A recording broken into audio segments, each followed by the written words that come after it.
everyone. I'd like to call to order this session of the Tacoma Park City Council. Will the clerk please call the roll? Mayor Stewart, Here. Councilmember Kovar, Here. Councilmember Dabala, Present. Councilmember Kostick. Here. Councilmember Siemens, Present. Councilmember Smith, Councilmember Searcy, Here. Welcome back, everyone. Hope everyone had a good recess. And we're back for just a few weeks until the election. So I'll go through the agenda that is coming up for us. Next week, we will actually have an administrative functions section at 6 p.m. Meeting with the city attorney. Since he has now been our city attorney for over half a year, I thought this was a good time to kind of just touch base with him on how things are going. So we'll do that prior to the meeting on the 23rd, and then we'll come back and have together at 7:30. And one of the things, and we're going to kick it off tonight with Karina Ryder, is we're going to start doing recognitions at the top of our meetings of people and organizations in our community who have really come together and helped us weather the COVID-19 crisis. I kept thinking about this in the spring and over the summer and thinking we would do this like when we were on the other end of something, and realizing that that might be a while and how that's defined is unclear. So thought this was a good time to start it this fall. Next week, we'll then have a public arts projects work plan presentation, our voting session. The first item, depending on how our work session goes tonight, is the resolution regarding task force on reimagining public safety. Then we'll have a resolution regarding the committee code of conduct. Our work sessions next week will be a discussion of committee appointments, tree commission appointments, election update, and we'll have an item that will be come up for City Council, which is a potential partnership with Habitat for Humanity on a housing project. So hopefully that will be a work session next week.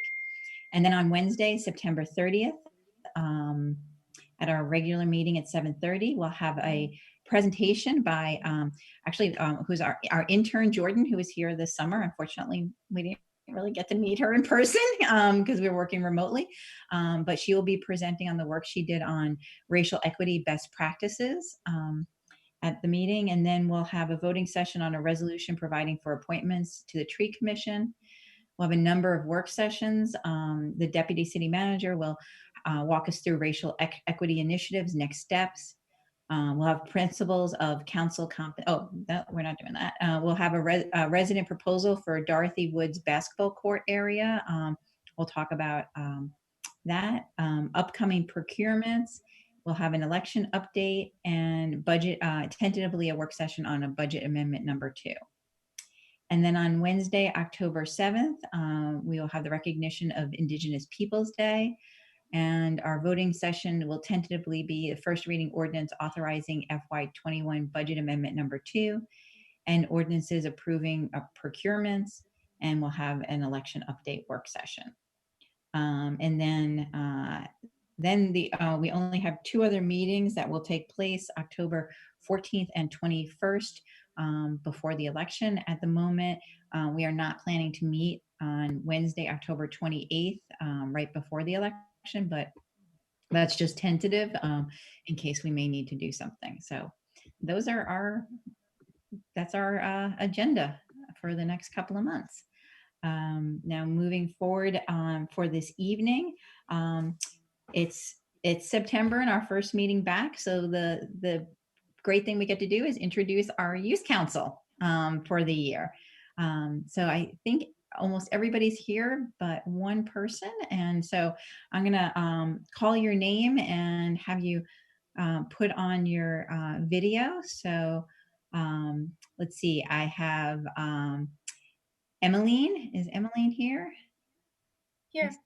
Emmeline. Oh, hi, Emmeline. Great. Emmeline's here. Diego. Here. We got Diego. Hi, Diego. Asha. Asha's a veteran. Is she with us? She was not able to be here tonight. Okay. Annika. Here. And Annika, is it Annika or Annika? Annika. Annika. I got it right the first time. Good. Julia. Hello. Xavier. Hi. Hi. Marusia. Hi. Hi. Dakota. Is Dakota with us? No. Okay. Noah. Okay. And August. Great. Hi, August. Good. And Eliza is also on the youth council and unfortunately couldn't be here either. So welcome to our youth council. We are so excited that you are here with us. And let's see, did we get everybody on this screen or some folks? So I think I'm going to ask, see if we can do this, that we turn, except for the youth council, turn off our video. So we're going to try and get a picture of unknown caller. So let's see if we can do this.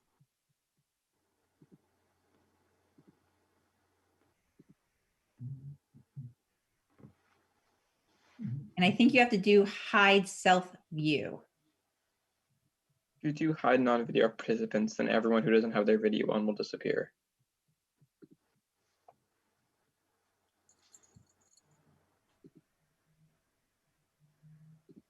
There we go. Great. I'm gonna take a picture of you guys. Hold on.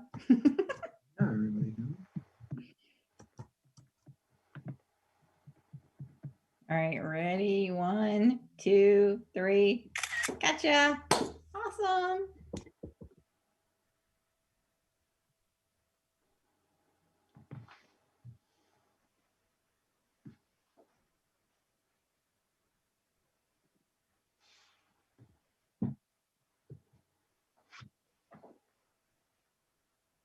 Okay, great. Terrific. Awesome. Well, we did that. All right. That didn't take too long. Well, I just want to thank again the Youth Council for coming on tonight. We look forward to working very closely with you in the upcoming year. And thank you all. Okay, great. Next, we have one of our the recognition, and I think we are joined by Karina Ryder, and I'm going to read a proclamation for her this evening. All right. Whereas Karina Ryder is a certified nurse midwife and provider of health services at Tacoma Gynecology LLC, a business located at 7050 Carroll Avenue, Suite 201 in Tacoma Park. And whereas besides providing health care to her clients, Ms. Ryder was an early provider of coronavirus testing to the City of Tacoma Park essential employees. And whereas early in March 2020, when coronavirus testing was very difficult to obtain, Ms. Ryder reached out and offered her testing services to our staff. And whereas Ms. Ryder was available at all hours of the day or night for consultation and testing and was confronting and reassuring to staff members at a time when there were many unknowns regarding the virus. And whereas Ms. Ryder, quick assistance was critical to quickly identifying positive and negative cases so that contact tracing and quarantine could be done promptly. And whereas about 6 members of the Tacoma Park Police Department and several other city staff were able to take advantage of the testing services, which allowed service to the public to continue without major disruption. And whereas Ms. Ryder represents the best of the Tacoma Park community in stepping forward to help others in a difficult time. Now, therefore, I, Kate Stewart, Mayor of the City of Tacoma Park, on behalf of the council staff and residents, do hereby express appreciation to Ms. Karina A. Ryder for her services to the City of Tacoma Park during the COVID-19 pandemic. Great. Karina, are you with us? I am. Great, there she is. Welcome. Thank you so much. We appreciate all your service, and I know you also provided services to residents who are very much in need in our community, and we appreciate that as well. Do you have a few words you want to say or anything? I appreciate the support of the city and starting my practice, which has just been in business for 2 years. And it's really been my honor to be able to help through this. I feel like I'm doing my part. Wonderful. Well, thank you so much for joining us and for being part of our community. Thank you. Mayor, maybe the chief wants to say a word. Okay, yeah. I Chief do. Bell. Karina was so helpful at the beginning of this pandemic for us. Testing was extremely limited, even for public safety officials. She stepped up, was available 24/7. It wasn't just the testing that she provided that allowed us to have the contact tracing and quickly, quarantine staff and so on and so forth, but it was her ability to just emphasize and relate to our staff and really make them feel comfortable. So we greatly appreciate it. It really helped us tremendously. Thank you, Karina. Appreciate it. I'm glad I was there. Great. Thank you. All right, now we'll move on to our next proclamation. September is National Preparedness Month. So whereas the theme of this year's National Preparedness Month is Disasters Don't Wait, Make Your Plan Today. Whereas National Preparedness Month creates an important opportunity for the Tacoma Park community to focus on preparing its homes, businesses, churches, schools, and institutions for any type of emergency, including storms, natural disasters, and accidents. And whereas investing in preparedness can reduce fatalities, prevent physical and economic damage, and aid in accelerated recovery after events in our communities. And whereas the Tacoma Park Emergency Preparedness Committee advises the City Council on preparedness issues and serves as a resource for residents by promoting preparedness at community events, writing articles, hosting activities, and preparing educational materials. And whereas all residents of the City of Tacoma Park are encouraged to be informed, make a plan, build a kit for disasters, and get involved in preparedness activities. Now, therefore, I, Kate Stewart, Mayor of the City of Tacoma Park, Maryland, hereby proclaim September 2020 as Preparedness Month in Tacoma Park and encourage all residents, families, organizations, and businesses to develop their own emergency plans and work together toward creating a more prepared and resilient community. And I think we have Ron Hardy with us, who is going to say a few words. Thank you, Mayor and Council, for the proclamation.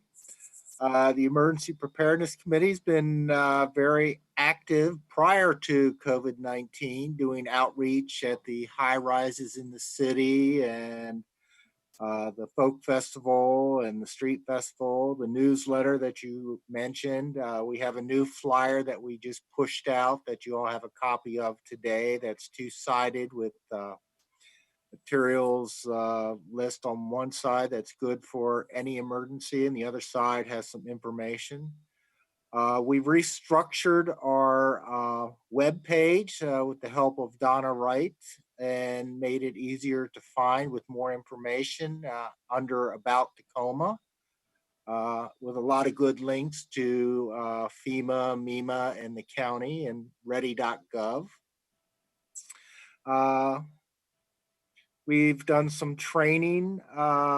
We did have the Stop the Bleed classes we sponsored. We got 2 of those in before we had to shut down in the spring. So soon as we can get back up and running, we're going to start putting on some classes again, hopefully the spring of next year. I did some training for the committee on our emergency operations plan, got some feedback from them. We have some training coming up this month on hazardous materials, and we're still looking for new topics and ways to reach out to the community. So we have been busy.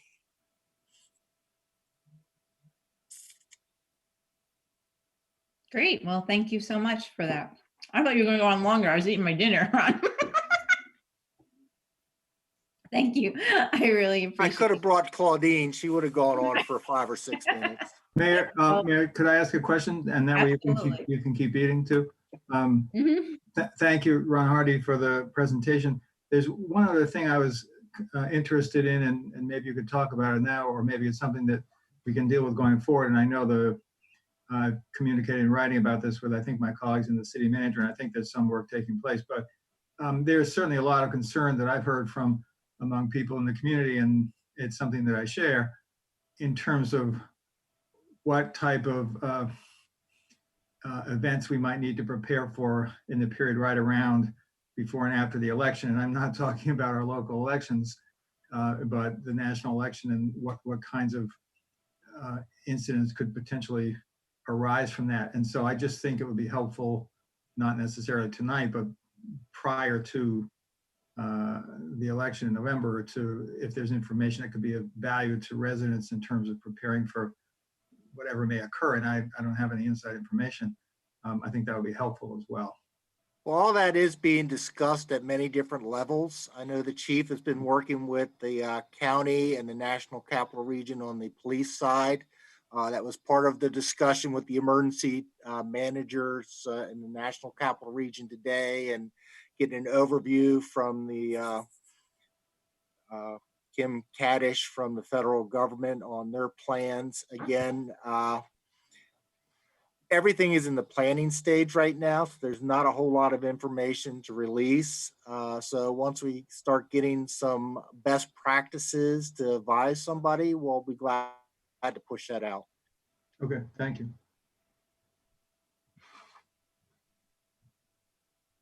Great. Well, thank you, Ron, and please extend our thanks to the whole Emergency Preparedness Committee for all their work. Great. Our final proclamation is for National Voter Registration Day on September 22nd. Whereas National Voter Registration Day is a nonpartisan civic holiday encouraging voter registration and celebrating our democracy. And whereas the day is celebrated on the fourth Tuesday in September each year, and whereas National Voter Registration Day is typically involves a coordinated voter registration effort by volunteers across the country. And whereas the saturation of national and local media helps to raise awareness of voter registration opportunities and encourages civic participation. And whereas because of the cancellation of most community events due to the pandemic, there have been fewer in-person opportunities to promote voter registration, making it more important than ever to promote registration on this special day in 2020. Now, therefore, I, Kate Stewart, Mayor of the City of Tacoma Park, Maryland, hereby proclaim and recognize September 22nd, 2020 as Voter Registration Day and encourage every eligible resident to register to confirm their registration so they can prepare to vote by mail or in person in the November 3rd, 2020 presidential election and the City of Tacoma Park election. Thank you. All right, that's it for our proclamations. And I do have one other item tonight, if I can find it. We unfortunately did have, while we were on recess, someone who has been very meaningful to our community pass away. Norm Green passed away on August 30th in his studio in Brentwood, Maryland. Norm was 70 years old. He had been a longtime resident of Tacoma Park from the 1970s through the 2000s, and he made his mark on our city as a neighborhood activist, artist, and father. He was a close friend of Mayor Sam Abbott and also an artist, and he encouraged the start of the Tacoma Artists Guild. He brought together artists throughout the city in creative fellowship, and he also inaugurated the gallery at the municipal building, which continues as a site for sharing community art. Mr. Green's public art is on display throughout the city. And I know people probably know it very well. His iconic statue of Roscoe is at the intersection of Carroll and Laurel Avenues, and his statue of Chief Powhatan is located at Spring Park. Roscoe notwithstanding, Mr. Green strove to honor the human form through reflections on people's relationships with themselves, each other, and their environments. Many of his installations celebrated Black people. Over the past 20 years, his work has been displayed in over 90 festivals, schools, galleries, libraries, public recreational centers, and public parks. In 1979, he was the founding member of the Westmoreland Avenue Community Organization and came up with the WACO name. I have to say, this is the only part of Mr. Green that I actually didn't know that he came up with WACO.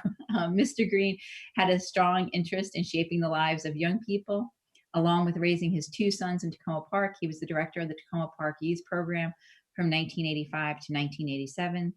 He was a well-known mentor, instructing youth and adults in team building and group interaction using the arts, communication, and Tai Chi. For the past 20 years, Mr. Green has taught Tai Chi through youth services programs in Montgomery County.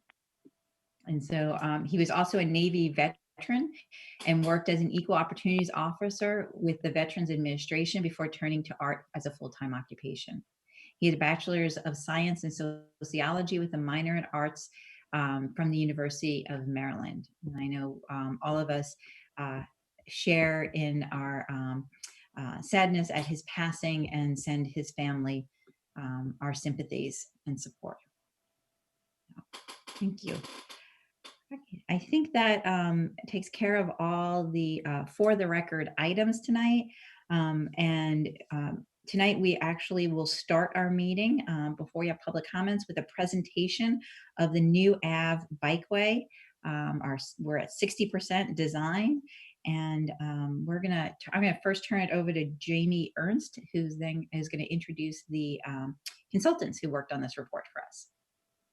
Ms. Ernst? Hi. So this presentation is to provide you all with an update and present the 60% design plans for Section A of the new Ave Bikeway. As a reminder, this project has been underway for several years, and the ultimate goal is to convert the existing southbound service lane on New Hampshire Avenue into a bidirectional separated bike lane that provides important multimodal transportation connections for the city. The project has been entirely grant funded, which has caused it to move a bit more slowly. And for this reason also, it's been divided into two distinct sections, which have also been funded separately. So this is why it hasn't come to council in a while, because it follows a particular grant cycle. And due to limited and competitive Maryland Bikeways funding, which has funded this project, we often haven't received the full amount of funding that the city has requested. So as I mentioned, tonight's presentation is for Section A of the Bikeway, and that runs from Holton Lane to Auburn Avenue. The city has also received a separate grant for 60% designs of Section B, and that section is from Auburn Avenue to Poplar Avenue. And the designs for Section B are currently underway, and you'll be updated about those at a later date. And just as an update, consequently, today I was notified that the city received an additional $475,000 from Maryland Bikeways to fund final designs for Section A. So right now we're at semi-final designs, and this subsequent grant should cover final designs and construction ready documents. So that's what's exciting news just from earlier today. So RK&K, our consultants, are here, and they will walk you through the 60% designs for this project. And afterwards, they will be available, and I will also be available to answer any questions you might have. Thank you. And I think Jessie will be sharing her screen for the presentation. That is my goal. I will.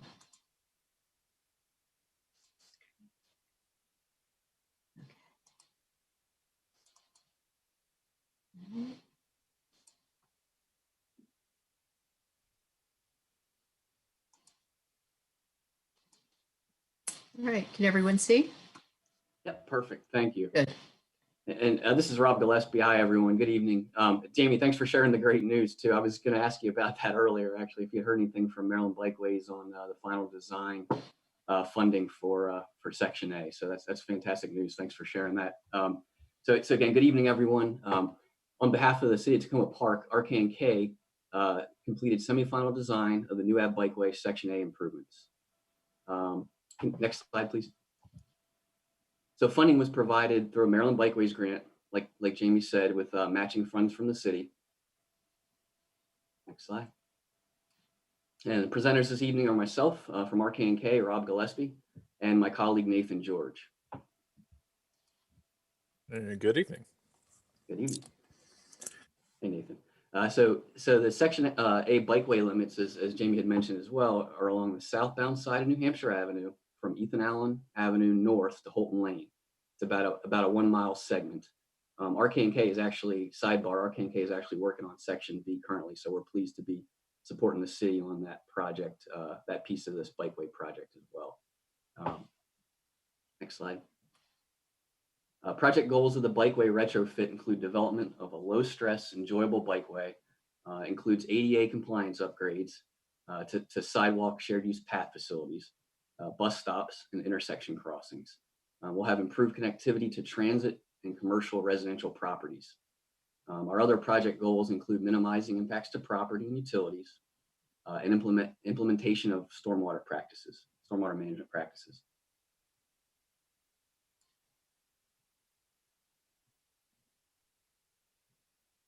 Next slide, please. Oh, sorry, we're already there. Jumped ahead, sorry. So our approach to develop the 60% design documents includes necessary ADA compliance upgrades, like I said, at intersections and bus stops, and that's required by the Maryland State Highway Administration and WMATA.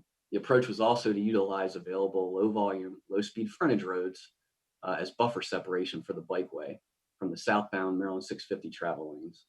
Where there are no adjacent frontage roads, a grass or paved buffer was provided between the bikeway and the southbound Maryland 650 travel lanes.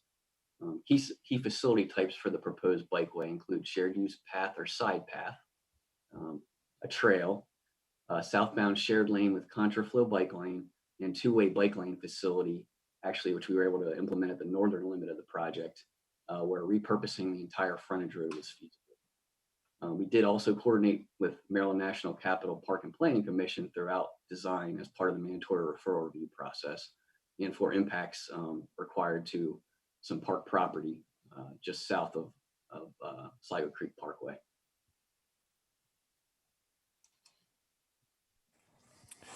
All right, so Nathan George, and I'm going to walk everyone through the proposed facilities. We're going to walk through from south to north, and there's a small map on the lower left-hand side of the slide. So that will give you an idea of what section of the corridor we're talking about. So the first stretch of the corridor is the Auburn Avenue to Larch Avenue segment. So within this segment, we have, and I'll walk through the different facility types as we go from south to north because they do change as we go from intersection to intersection. So in this area, we have an existing frontage road along the southbound 650 lanes, and the frontage roads is a little bit wider than what we need to provide a shared use path within this section. So here we'd be removing the curb and pushing over the curb a little bit to the east to provide an 8-foot shared use path with a 2-foot buffer. The existing frontage road would be narrowed slightly, so it would provide a 10-foot travel lane southbound and would maintain a 7-foot parking lane. So that would provide a continuous shared use path connection between Auburn Avenue and Larch Avenue. Next slide. So as we continue from Larch Avenue north towards Sligo Creek Parkway, this is where we enter the M&C PPC Park property. So here we're immediately adjacent to southbound Maryland 650. And in this area, we need to improve into the park property a little bit. So to provide for a lower level of traffic stress, there's a 4-foot buffer that's proposed between the travel lanes and the shared use path.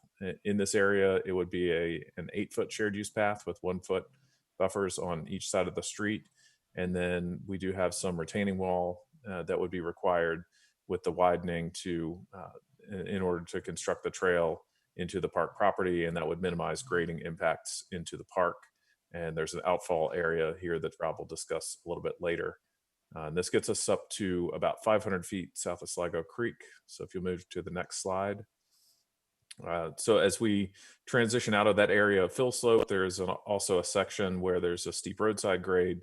So we would maintain the same shared use path section, but in this area, as opposed to providing a wall to retain, now we're going to have a short wall section to actually hold back that roadside grading.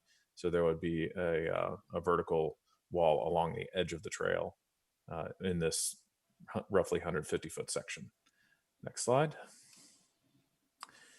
And then as we approach Sligo Creek Parkway, so in this area, we start to have some property challenges that require a slightly different approach. And then also Sligo Creek crosses under the intersection. So one of the key considerations that we had there was to try and minimize impacts to the Sligo Creek drainage features, including a specific challenge was a head wall that's located immediately behind the existing sidewalk.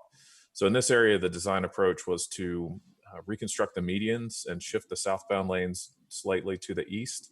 That allows us to not impact that existing structure, the actual Sligo Creek structure that conveys the stream through the intersection. So that would allow us to provide a continuous 10-foot wide path with a 2-foot buffer. One point that I'll highlight there is that the 10-foot path adjacent to the head wall is effectively like an 8-foot path with a 2-foot buffer on the wall side, and then also the 2-foot buffer on the street side. So it's effectively the same width as the facilities that we've highlighted moving through this area where we have shared use path. Next slide. So as we get up to Glenside Drive to Kingwood Drive, so this is an area where we've now passed north of Sligo Creek, and now the frontage road is reintroduced to the street section. So in this area, we have a little bit greater opportunities to work with the frontage road. So we're actually narrowing the median between the southbound 650 lanes and the frontage road. That allows us to maintain the southbound travel lane and parking. And then by removing the portion of that median, we can provide a contraflow bike lane. So this is a new facility type where we've previously been designing shared use path. Here we'll have on-street facilities. So the southbound lane is a downhill section. So bicyclists would share that southbound lane with vehicles. And then the northbound direction, the bicyclists would have a dedicated space, a 5-foot wide bike lane that would allow them to climb the hill and be able to deal with that grade without any challenge of being in conflict with vehicles. Next slide. From Kingwood Drive to Holton Lane. So here is the area that Rob touched on earlier, the final facility type. In this area, we have 2 houses that are located adjacent to this portion of the frontage road. Neither of those houses access the frontage road. Their access is off of the side streets, Kingwood and Holton. So in this area, we propose to remove the frontage road itself, narrow that, and repurpose some of the pavement as a 2-way bikeway. So we'd maintain the existing sidewalk, provide the dedicated bikeway in this area. And one of the key advantages of this design approach was it allowed us to adjust the location of the WMATA bus stop that's at Holton Lane and provide an ADA accessible bus stop at that location, while also shifting the bus stop away from the intersection. So buses that were stopping there currently would block the crosswalk. So in this case, we were able to both address the ADA and also limit the challenges with buses stopping and blocking the crosswalk potentially when somebody's trying to cross 650. So that was an added advantage. Next slide. So this project impacts 5 signalized intersections, and the design and cost estimate include traffic signal modifications to address APS and CPS upgrades, which means providing the pedestrian signals that count down, and then also the accessible push buttons that they're existing here at Sligo Creek in the image, but they have the little verbal audible indications and arrows that would direct a blind pedestrian through the intersection. The 5 signalized intersections, 4 of those would include these APS CPS upgrades. Sligo Creek would require a partial reconstruction with the shift in that median. There's a signal pole in the median that would need to be relocated. So that would also be included in these improvements. Next slide.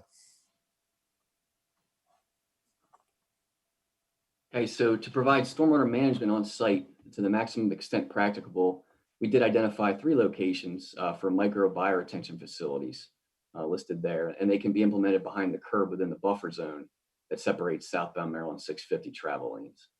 And I guess, so the proposed bikeway will impact adjacent property too. That's the other piece north of Larch, as we had mentioned. And next slide. So those impacts to the park property are required to provide buffer separated trail and retaining walls that we had showed you in the earlier typical section slides. Park and Planning required these stream restoration and outfall stabilization repairs on their property as part of the mandatory referral approval. And ultimately, the city will need that for the park construction permit that the city, will need to build it. So this small stream restoration component with the 3 microbiome retention facilities will allow us to meet water quality treatment requirements for the whole project. So that's the good news. Next slide. So as far as other impacts, we do have impacts to approximately 16 utility poles. They'll need to be moved approximately 1 to 3 feet to allow the minimum clearances for the bikeway facility. We've already vetted those, our design to the utility owners, including Pepco, so they're aware of it. Didn't have any issues or any major concerns with that, those impacts from a relocation standpoint. Right of way is also necessary from the property owners listed here as well. Park and Planning, WSSC, the Bright Light Baptist Church, and the property on I believe it's called Continental Tropical Foods on the corner, southwest corner of Sligo Creek Parkway.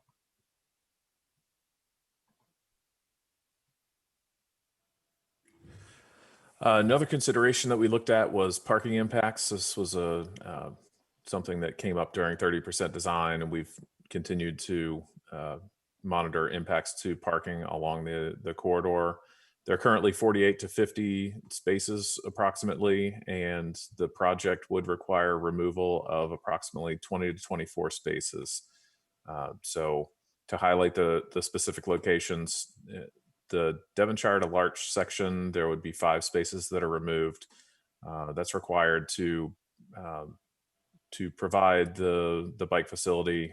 Basically, a portion of the frontage road is required so that we can incorporate that shared use path, and also to make sure that the improvements stay within the public right of way.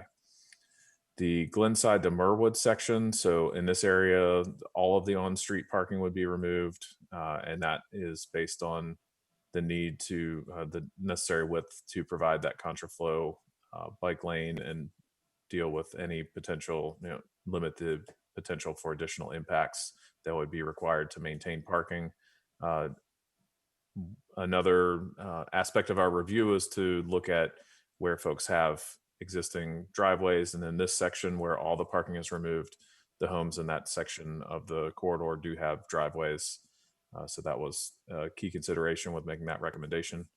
And then in the Kingwood to Holton section, that's where we were proposing to entirely remove the frontage road. Again, there are no homes that directly front that section of the frontage road, and we didn't see much evidence or any evidence of parking within that section. So in that area, those parking spaces were proposed for removal. Next slide. Consideration that will be looked at in more detail in final design is lighting. It's a key consideration anytime you're introducing a new bike ped facility. So that will involve an evaluation of intersection of pedestrian level lighting, which basically means looking at those 5 intersections, but then also at necessary lighting along the entire corridor. We will be talking with the utility company about supplemental lease lighting, which would be a cost savings from an operational perspective, where there are opportunities to put in lease lighting that would lower the infrastructure costs.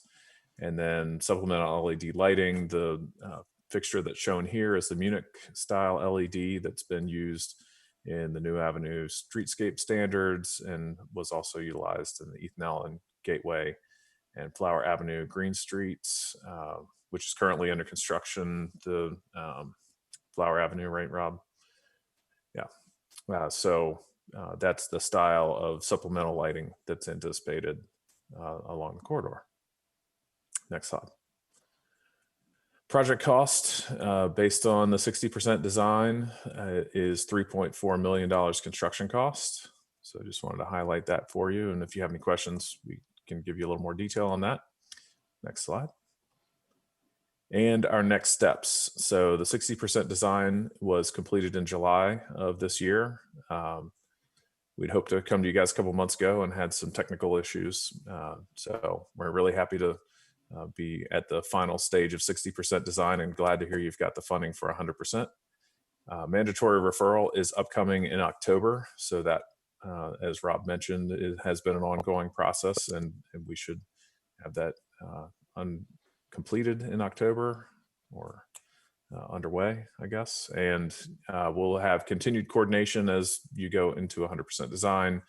And the stakeholders are listed here: the city, MDOT SHA, MNC PPC, WMATA and Montgomery Ride-On for the transit providers, utility owners with relocation of the utility poles, and adjacent property owners. We've been coordinating very closely with the first three throughout this process, and the property owners will be consulted as we move into 100% design.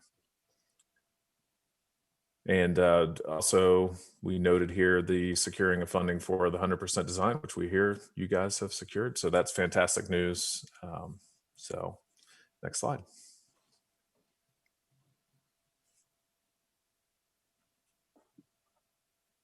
And that concludes our presentation. Rob and I are happy to take any questions you may have.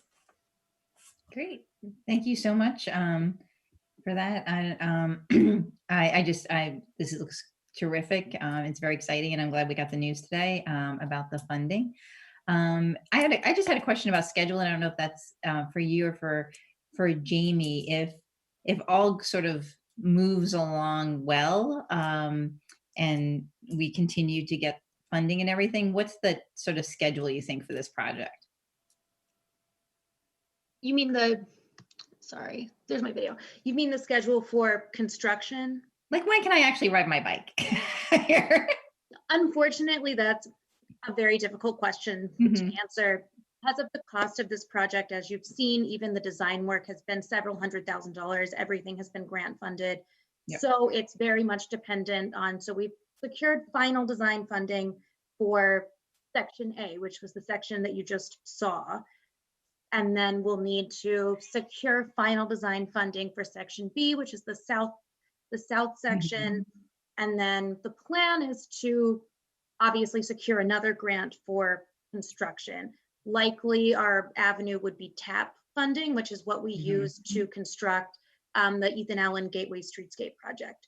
So contingent on all of those factors, I mean, it still is unfortunately several years out, but this is sort of, we're working with the resources that we have, and it's an exciting project. And if all goes well, certainly we hope it to be realized sooner than that, but that's my realistic answer for you.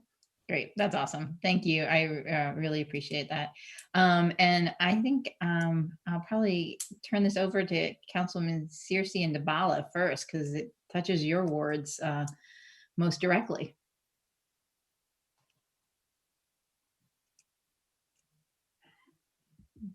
Okay. But you didn't say which one. Sorry. Yeah, you could go first. Your hand was up first. Yeah. Oh, thank you. So I was going to ask about, this is easy because I was going to ask about the schedule and the costs, and the assumption being that the grants will fund the construction. I gather that this is expensive because of the other things that are built in, the ADA, the stormwater, all the things that make it a very usable and effective bikeway, and not just ride your bike in the wrong direction down a road that exists right now. And I think it's great. I think it's a fabulous design. I have a couple of specific questions about specific stretches, and rather than go into a lot of detail right now, maybe I can get some time either with Jamie or with Rob and Nathan on the phone about some of the technical details that residents have asked about. My one question for tonight, besides schedule and funding, two questions, excuse me. One was, you talked a little bit about the parking. You skipped over the part about Devonshire to Larch. Is that 5 spaces out of 5 spaces, or 5 spaces out of 10 spaces? Does everybody have driveways? You said that for the other sections, and I just would like you to say that for this section as well. And then I'll answer that one, Nathan. So from Devonshire to Larch, we are actually pushing the curb to the east so we can fit that 8-foot to 10-foot minimum shared use path in. So I guess starting at Larch and heading south, there's 3 or 4 properties. The right there, and they all have driveways or they access Great. off of Larch. So the thought there was we would eliminate some of that parking in front there, and then we can open back up and provide the street right. parking further south. We're- It's a lot. I'm sorry. Go ahead. Okay, great. And then the other question has to do with involving residents who live along the stretch and also residents in that part of Ward 2 who are avid bikers who have sent me some of these technical questions I'm going to want to ask about offline. And maybe this is a Jamie question, what is the plan for engaging residents in that stretch, Ward 2 and 6, on the design and the final plans? Right, so we did have a public meeting when we had 30% designs for this project, which was admittedly a while ago, because 30% designs are sort of the best opportunity for residents to give feedback where it can be actively incorporated. Once you get to 60% and to final designs, a lot of the design is based on physical constraints and engineering, so there's not really a lot of opportunity for residents to give feedback that can be actively incorporated. But at 30% design, we did have a public meeting.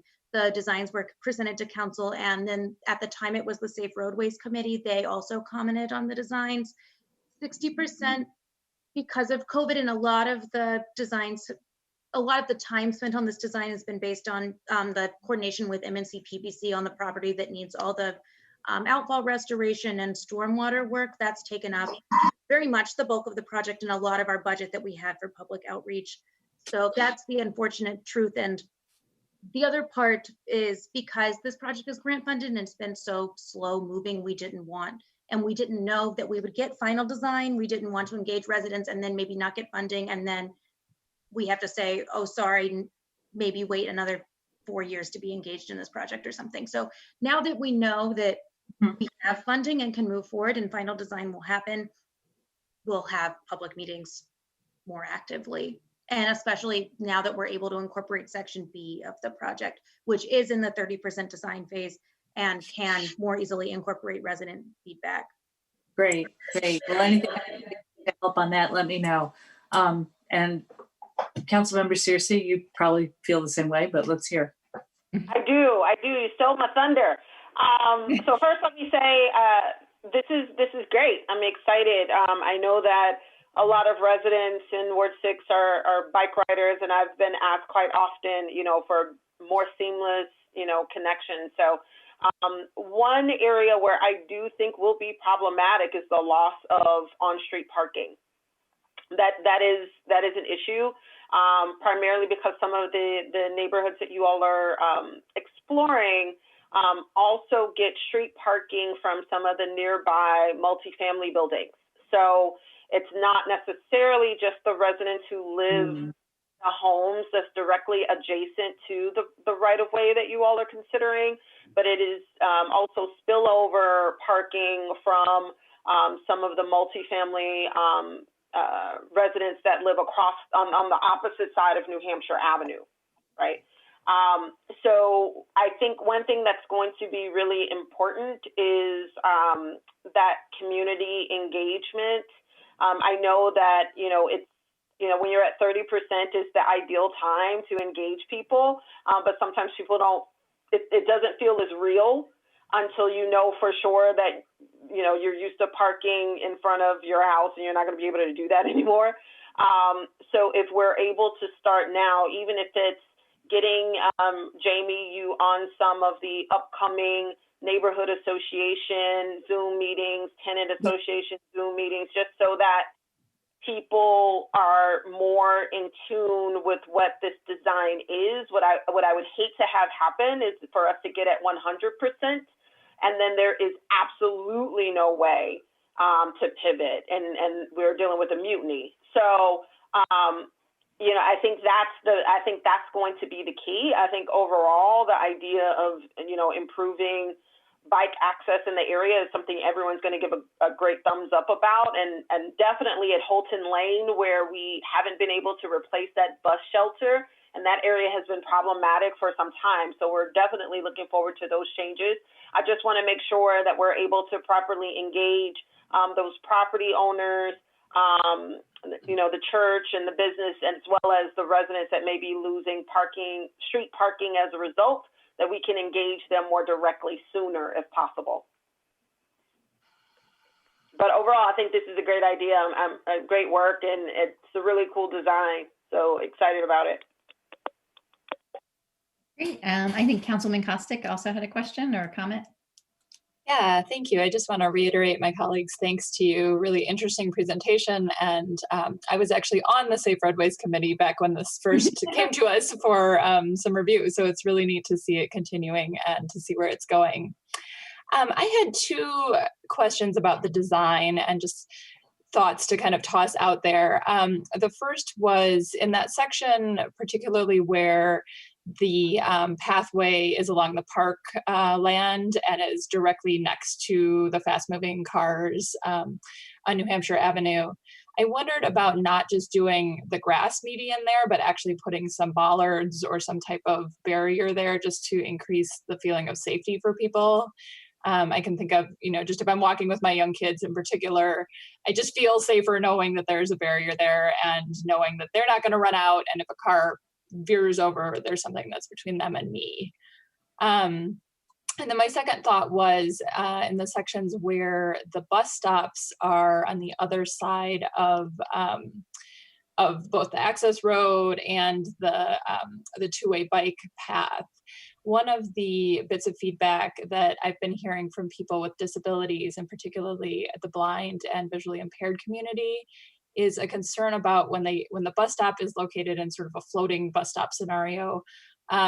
It's very difficult for people who are getting off the bus to then cross that bike lane because there's no signal there for the bikes to see them and know that they're crossing and don't know that and aren't able to see the bikes coming. And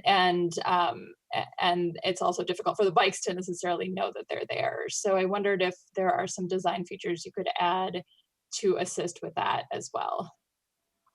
I'm sorry, are you talking about the bus stop to the northern limit there at Holton, or? I think that was the section. I don't recall the exact location, but there was the location where there is the bus stop and then the two-way bike lane on the other side where there's no actual car traffic. It's just bike lane. Okay. Yeah, I can speak to the location at Holton. You know, as a result of taking out a portion of the frontage road in that area, we're actually widening that median. That's the constraint today, is the median's not wide enough to provide an accessible route or, you know, this 48 to 60 inch wide pathway for a pedestrian to navigate beyond. There's a utility pole that's in that median today with the big guy wire. So there's a really big constraint there today. When we widen the median, that allowed us to introduce an accessible route behind the relocated bus shelter that's to the south of that pole. So the improvements actually created an opportunity to provide a continuous pathway down to the bus stop that's shifted away from the intersection about 40 to 50 feet. So it's not very far, but it's, you know, that gives us the space that we needed to provide all the hardscaping required to make it accessible, direct pedestrians back to the intersection where there is signalized control. And then when a pedestrian would be crossing the bike facility, it's narrower. So that instead of being, you know, 20-ish feet to cross over what is now the frontage road, they'd be crossing over about 12 feet. And then that would be signed and marked to tell a bicyclist approaching a pedestrian they need to yield, and they're also approaching the street, so they'd be under some form of signal control themselves. So at that specific location, we have a lot of the similar facilities that you would see for a floating bus island design, just working around the existing utility constraint there to try and minimize the cost that would be associated with relocating that utility. So we're trying to kind of marry the best of both worlds in that case. The location that we had down the street, just going to pan down so I can make sure I'm speaking to this intelligently. So just south of Glenside Drive, we had a location there where there's a bus stop just south of Glenside. And we had a lot of coordination with WMATA, and also the county DOT staff weighed in on the design of that bus stop, and that's one where we have a bus stop and it's in the shared use path section. So in that case, we're actually putting the shared use path through. providing a bus pad between the path and the street, and then the shelters being located on the backside of the path, but with some area that an approaching cyclist can see if a pedestrian's waiting in the shelter or adjacent to the shelter. So anywhere we have bus stops, we're trying to improve visibility for anybody who's using the pathway. So there's not an abrupt somebody entering the path and then they get struck by a bicyclist. So that's sort of the design philosophy we're using at any of those locations to make sure we minimize potential conflicts and make sure everybody can see each other and operate safely. Great, thank you. The only other thing I would add is if there's any way that you can look into not just signaling for the bicyclists, but if there's some type of signaling for the pedestrians as well, particularly for people who might have vision impairments, to be able to know that there's this bike lane there, and particularly if there might be bikes coming by and they might think that it is a shared, mostly pedestrian path. I think that would be useful. But I'm glad you've given a lot of thought to that. Thank you. Great. Councilmember Siemens, did you have a question or a comment? Yes, thank you. And thank you for the presentation. This is an exciting project. It's great to see this kind of progress along New Hampshire Avenue. One thing I would find helpful in looking at this and evaluating it is an overhead schematic that kind of shows how all these different sections tie together. It's a little bit confusing looking at each of these individual segments and trying to picture how they interact. Not a question, just a comment. All right. Thank you. Thank you, Councilmember Siemens. Councilmember Smith? Just a quick question for Ms. Ernst. You were mentioning about the TAP funding. Can you repeat that, when we would solicit TAP funding, or when you would think it would be appropriate? So it would be appropriate once we have final designs for both sections. So that would be section A, which we just heard about today and just received a grant for final design, as well as section B, which is the southbound section. I think it makes more sense to construct both sections concurrently, not construct one and then have it be a bike lane to nowhere and then construct another one.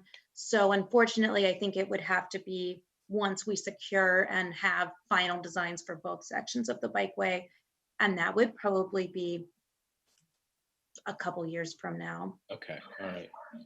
And Rob, I just want to thank you and your firm for all the work you guys did on the Flower Avenue Green Street project. Hopefully we will be done this month, so really appreciate it. Thank you.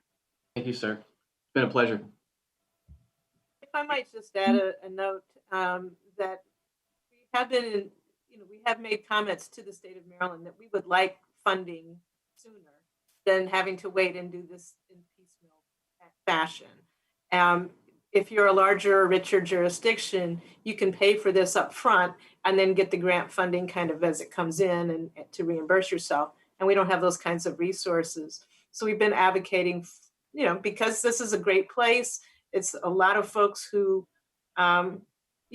would either choose not to or could not afford to have a car, could use a bicycle in this area. And we want to encourage that. So we've been trying to lobby for that for some time, and anybody else who wants to help lobby for that, we appreciate it. Great. Well, I just want to say thank you. I'm glad we were able to reschedule for our first meeting back, since thunderstorms kept us from meeting with you all the last time. So thank you very much. And I do just want to underscore again and thank Jamie Ernst and the staff for the grant writing, the seeking of grants. Those are not things we can assume that we get. There's a lot of hard work that I know goes into those.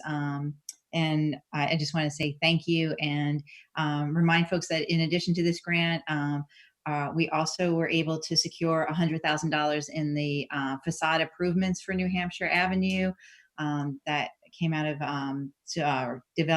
economic development manager Samira Cook Gaines, her work. So I just want to say congratulations to the staff for all your hard work, because we are a smaller municipality when it comes to doing this type of work, and the grants really make a difference. So thank you. All right, so we will now move to public comments. We're just a little behind schedule. And I think our first, I'm getting out of practice here. I'm going to get my timer ready. And our first commenter tonight is Mr. Sherwood. Is he with us?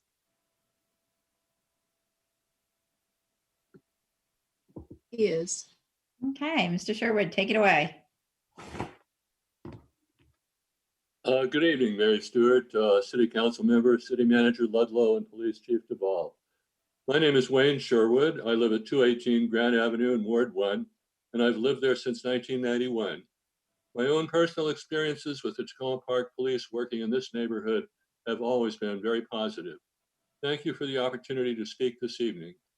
I'd like to comment upon the proposal to establish a task force to review the city's police and public safety policies, which is to be discussed at the work session later this evening. I commend the people who have prepared these proposals. Clearly, much care and thought has gone into them. As we are all acutely aware, there are growing pressures throughout the country for significant changes in policing and public safety policies and practices, including in the state of Maryland and in Montgomery County. Persons of color and others have sometimes been shot, injured, or otherwise treated inequitably by the police in disproportionate numbers. News articles and reports made to the Montgomery County Council have told us that many people experience feelings of fear or anxiety towards the police, such as people walking down the sidewalk who are afraid of being stopped and frisked, drivers who are pulled over for a possible traffic violation and then interrogated or searched, young people standing on a street corner who are looked at in unfriendly ways by the police and encouraged to move on even if they live nearby, drivers who tell the children in their car when their car is stopped by the police, "Don't move, don't cry, this is going to be okay, don't be scared," while they themselves are deeply afraid of what might happen next. Immigrants whose paperwork might not be entirely in order. I think there are doubtless people like that here in Tacoma Park who need to be given the opportunity to be heard. So I'd like to make the following 2 recommendations. 1, please put people on the task force who represent all aspects of the community, especially people who may be uncomfortable when they walk, drive, or bicycle through Tacoma Park.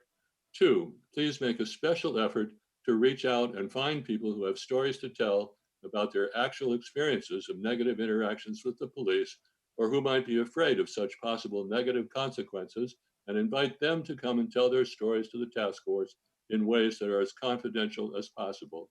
Many of these people may be anxious and may fear retaliation if they become more visible, yet their voices are important too. They are the ones at greatest risk. Thank you. That concludes my remarks. Great. Thank you so much, Mr. Sherwood. Next, we have Alice Fox. Is she with us? Hello, right here. So yeah, I'm Alice Fox. I live at 221 Grant Avenue. I'm Wayne's neighbor. I've lived here for most of my life. And I just wanted to submit comments on, I read through the proposed task force proposal, and just a few things I wanted to comment on. I think this is a really unprecedented opportunity right now. In Tacoma Park, we have a very progressive city that, for the most part, seems like it's really gotten behind the Black Lives Matter movement. So in the spirit of that, I just came off of a Zoom call with the Black Lives Matter DC core organizers. And one thing that I think they've made very clear is that, and this is a direct quote from them, is that Black Lives Matter means defund police. And when they say defund police, they mean defund police and find other solutions that will create a safer city. So, you know, all of the organizing here has been, it hasn't been task forces composed of police unions or groups that represent police officers, and it hasn't been people who largely represent the, you know, structure that is policing and incarceration in the US. The organizing around Black Lives Matter has been local Black activists who, you know, are trying to create a society where we don't need prisons and police to solve our problems, and literally creating the systems where when people are dealing with drug issues or, you know, are experiencing mental health crises or any number of situations that the police respond to, you know, they're not met with people who have the ability to incarcerate them for nearly the rest of their lives, or have the ability to shoot them or beat them up, right? Like, And I just wanted to acknowledge as well that, you know, it sounds like the Tacoma Park Police Department has taken many steps to try to make themselves be more progressive. And, you know, I support that sort of thing. But I also want to acknowledge that America has the highest rate of incarceration per capita of any country in the world by a large margin.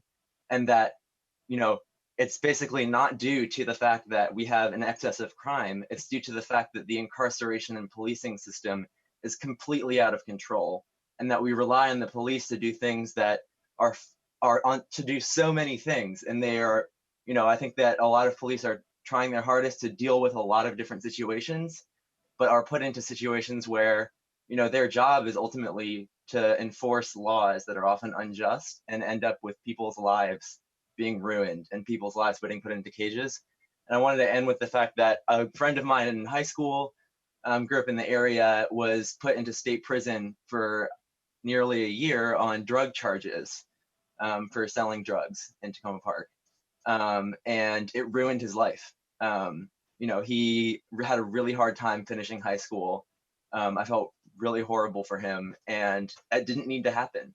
You know, that's just, it's a continuation of the war on drugs, sort of, you know, these Reagan era policies. And I think that Tacoma Park is not exempt from that. You know, just because our police department has nice faces and puts cute things on their Twitter feed does not mean that they're not part of this horrible machine that is destroying lives. So I'll end my comments. Thank you. Thank you very much, Alice. Thank you for joining us tonight. I lost my sheet. Who's next? Michael Caruso. Oh, thank you. I had too many tabs open. I'm here. Thank you. Go ahead, Michael. Thank you, Mayor Stewart. I first wanted to just thank you all of the city's leadership and staff for your incredible work during these turbulent times, these past several months. So thank you all for your work for the city. My comments tonight are really focused on the New Ave Bikeway and the presentation during the meeting tonight. My thanks to all the council members, to the mayor, to the city manager, the city planners, and representatives from RKNK for your work on the bikeway and the opportunity to comment on the 60% design proposal. I'm a Tacoma Park resident. I use a bicycle as my primary mode of transport to commute to work, to travel around town for errands and for recreation.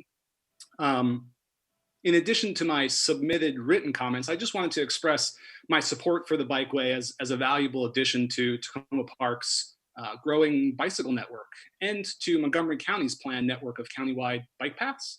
The 60% design proposal for Section A of the bikeway is, to me at least, a welcome step towards completing the bikeway. There are many benefits to biking, both to the individual and to the municipalities. It's well documented. They're cited in my written comments. I won't speak to them here. But I'm happy to see the cities continuing to embrace bike infrastructure in the development of the bikeway. The current design includes many changes from the existing road infrastructure that RKNK spoke about tonight, and that improves protections specifically for bicyclists. I mean, I'll note just three here very quickly: a dedicated bike lane that would separate bicyclists from motor vehicles, widened paths for shared use by bicyclists and pedestrians, and an increased buffer space from New Hampshire Avenue.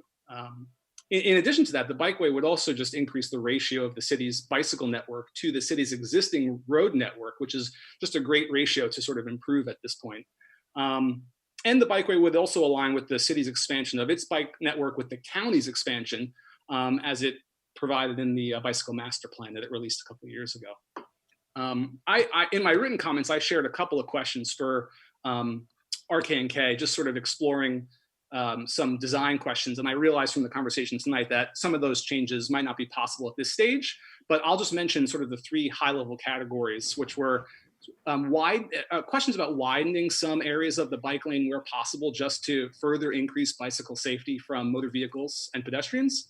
Understanding if there's any possibility to include further two-way bike lanes in addition to the Kingwood-Holton section elsewhere in the bikeway. And then finally, not spoken about yet in the designs, is whether the bikeway is going to include any kind of other bicycle-friendly innovations, intersection traffic light footrests, bicyclist-friendly trash cans, curb designs based on the county's toolkit, that might just sort of further help bicyclists as they use the bikeway in the future and going forward. So I look forward to hearing about timelines for accelerating next steps on the bikeway and other plans that the city may have to further develop its bike infrastructure and hopefully establish itself as a bike leader in the Mid-Atlantic. So thank you all for your public service to the city. I really appreciate it, and for your efforts to strengthen our city's bike infrastructure. Thank you. Thank you so much. And I look forward to looking at your written comments. Great. Now we have Jeffrey Luker. Mr. Luker, are you ready? Yes, thank you, Mayor and council members. And thank you to that last person in support of cycling with a lot of depth. I live with that a lot myself, and I love that. But I wanted to speak to the work on the task force. And I feel like we are at a watershed moment in history.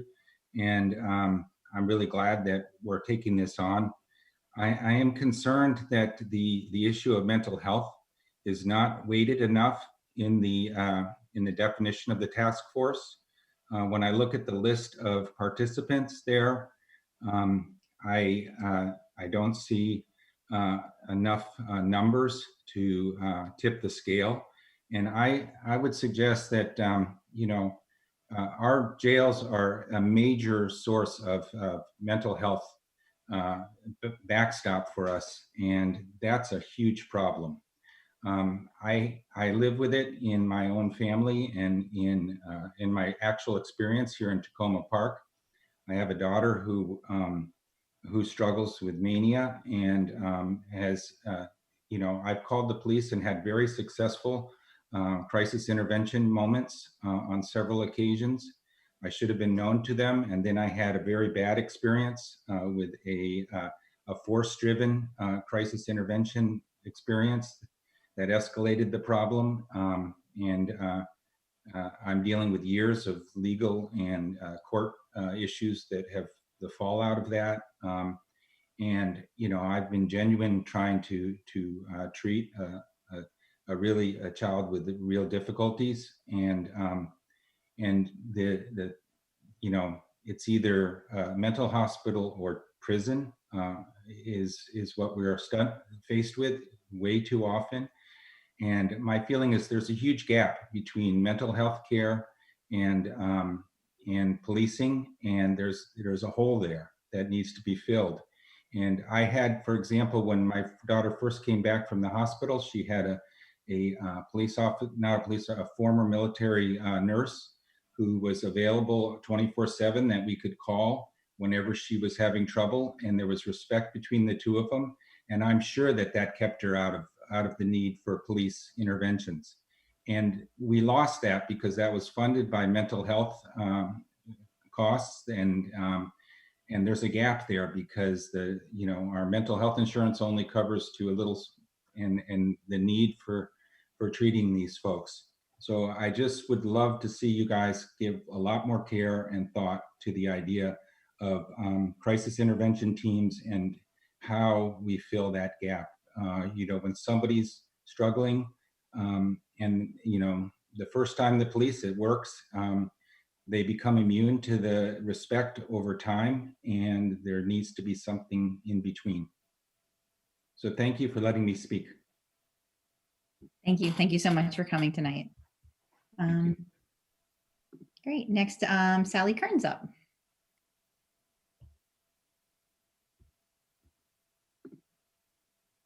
I don't think we can hear you, Sally. We need to. Okay. We need to Can you hear me now? Yes. Okay, great. Thank you all. Glad to see everybody back. I noticed that I'm going to hop right to my thoughts about the bike. But actually, thank you, Cindy, for the Zoom meeting the other night on reimagining public safety. I enjoyed being part of that. For Ward 2. I'm sorry, I'm Sally Kern, Ward 2. It's been a long time. I usually watch these on TV now, Zoom, getting used to that. Okay, so I liked what Councilmember Searcy said about seamless connections for bikes. And I'm also thinking not just of people's personal bikes, but the Capital Bike Share.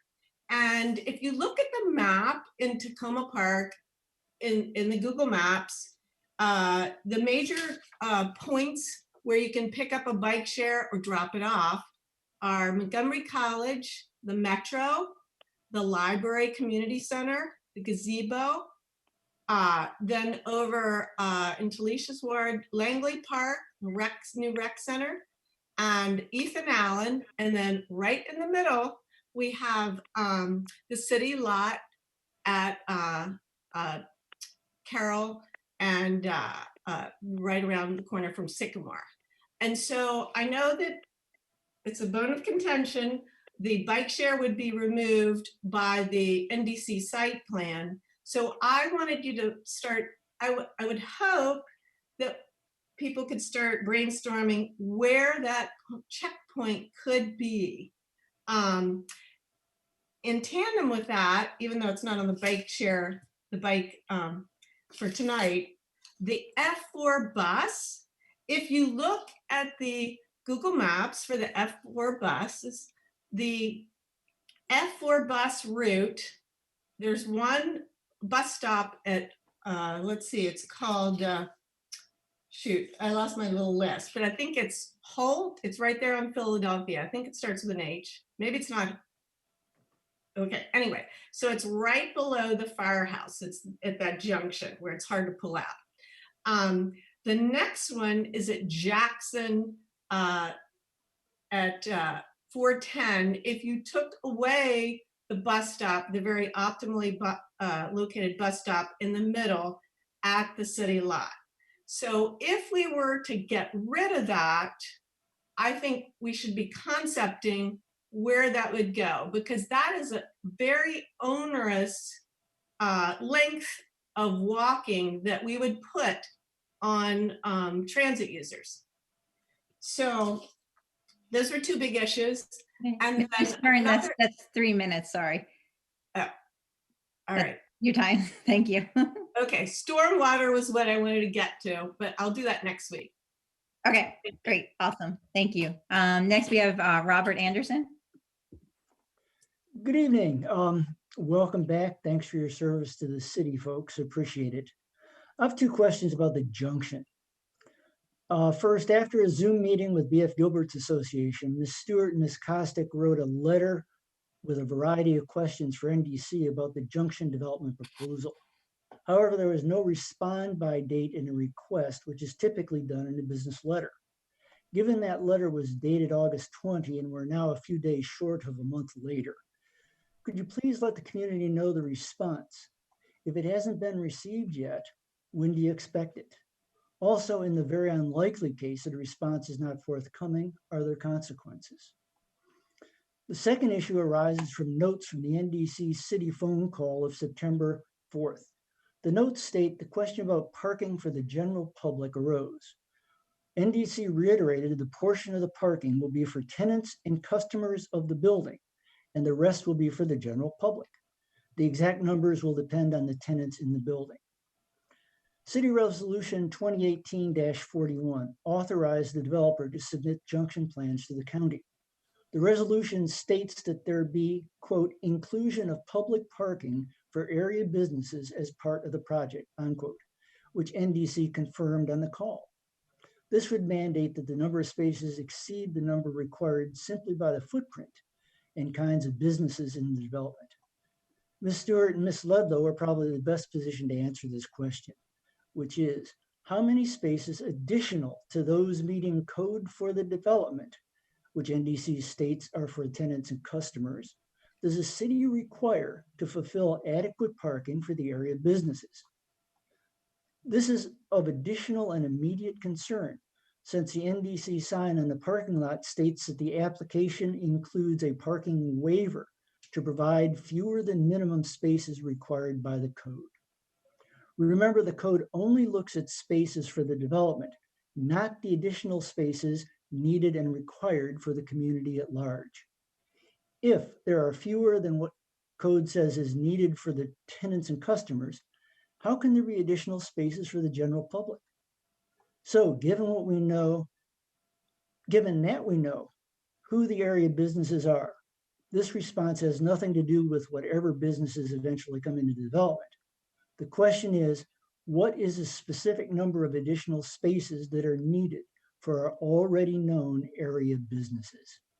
Thank you, Robert Anderson, Woodland Avenue.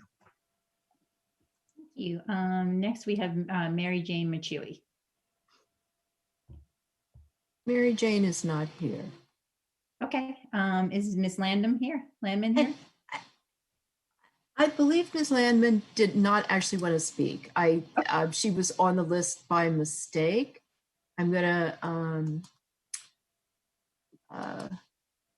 Yeah, she wasn't on the earlier list, and she just. So. Right. Ms. Landman, do you want to confirm that? I mean, do you want to speak up if you want to speak, and I'll bring you in? Can you hear me? Yes. Good evening. You're right. I was not initially on the list to speak, but it so happens I've been texting poor Peter Kovar to pose the following question to him. So given the opportunity, I'll pose it to all of you. And thank you very much for giving me the opportunity, even if it was inadvertent. I appreciate it. Here's my question. I recently received a mailer from the Parks, the new development that's in place at the old Walter Reed Center. It announced that it had initiated a Sunday farmers market at precisely the same time that our Sunday farmers market occurs, with weekly producer-only market featuring produce, meat, prepared foods, and beverages. And this concerns me because I know our farmers market has had a difficult time as it is with COVID-19, and having another farmers market so closely adjacent to ours at the same hours strikes me as potentially bad for the Tacoma Park Farmers Market. So I was asking Peter to confer with the city officials and with Laura Barkley to see whether this is something that might merit intervention, to work with the parks to see if we could have complementary instead of conflicting farmers markets. Thank you. Great, thank you. Thank you so much for bringing that to our attention. I guess the mailer didn't make it to my neck of the woods. So glad you got it and can tell us about it. All right, then I think that concludes public comments for this evening, and we'll move on to council comments. And I know it's been a while since we've all been together, but we still have a lot of meetings, so don't feel like you got to pack it in all tonight. Who wants to go first? Councilman Kostick. Thank you. Great to see everyone again. It's nice to be back. Just a couple of updates. I will try not to pack it all in one go, as you said, Mayor. First of all, I just do want to respond to the question from Mr. Anderson about the junction and the letters that were sent to NDC. We have not received any answers, and I will follow up with them to request a timeline for when we will get those and getting those as soon as possible. I believe, although I don't have my calendar up just in front of me right now, I believe we do have a phone call with them as part of our regular check-in this coming Friday. So we can also follow up then as well to request that we get those answers. I wanted to just give updates on two meetings that I attended recently. And I think would be of interest to others. One was the Transportation Planning Board meeting today. I want to let everyone know that next Tuesday, September 22nd, is Car Free Day. And you can register to be car free, even if you are working from home and you know you will be going nowhere. It's still great for you to register and be counted as being car free that day. So I encourage people to go ahead and do that. And if you're not typically car free, it's a great opportunity to be car free and to use that as a chance to try some new modes of transit.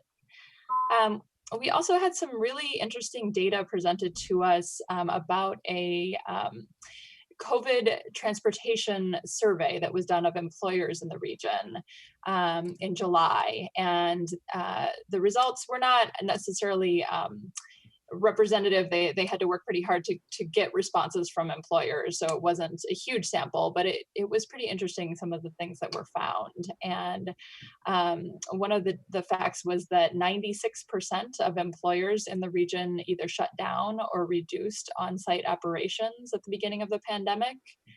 And that previously, earlier on in the spring, there was the streets had been reduced in terms of car traffic down to below 50% normal capacity.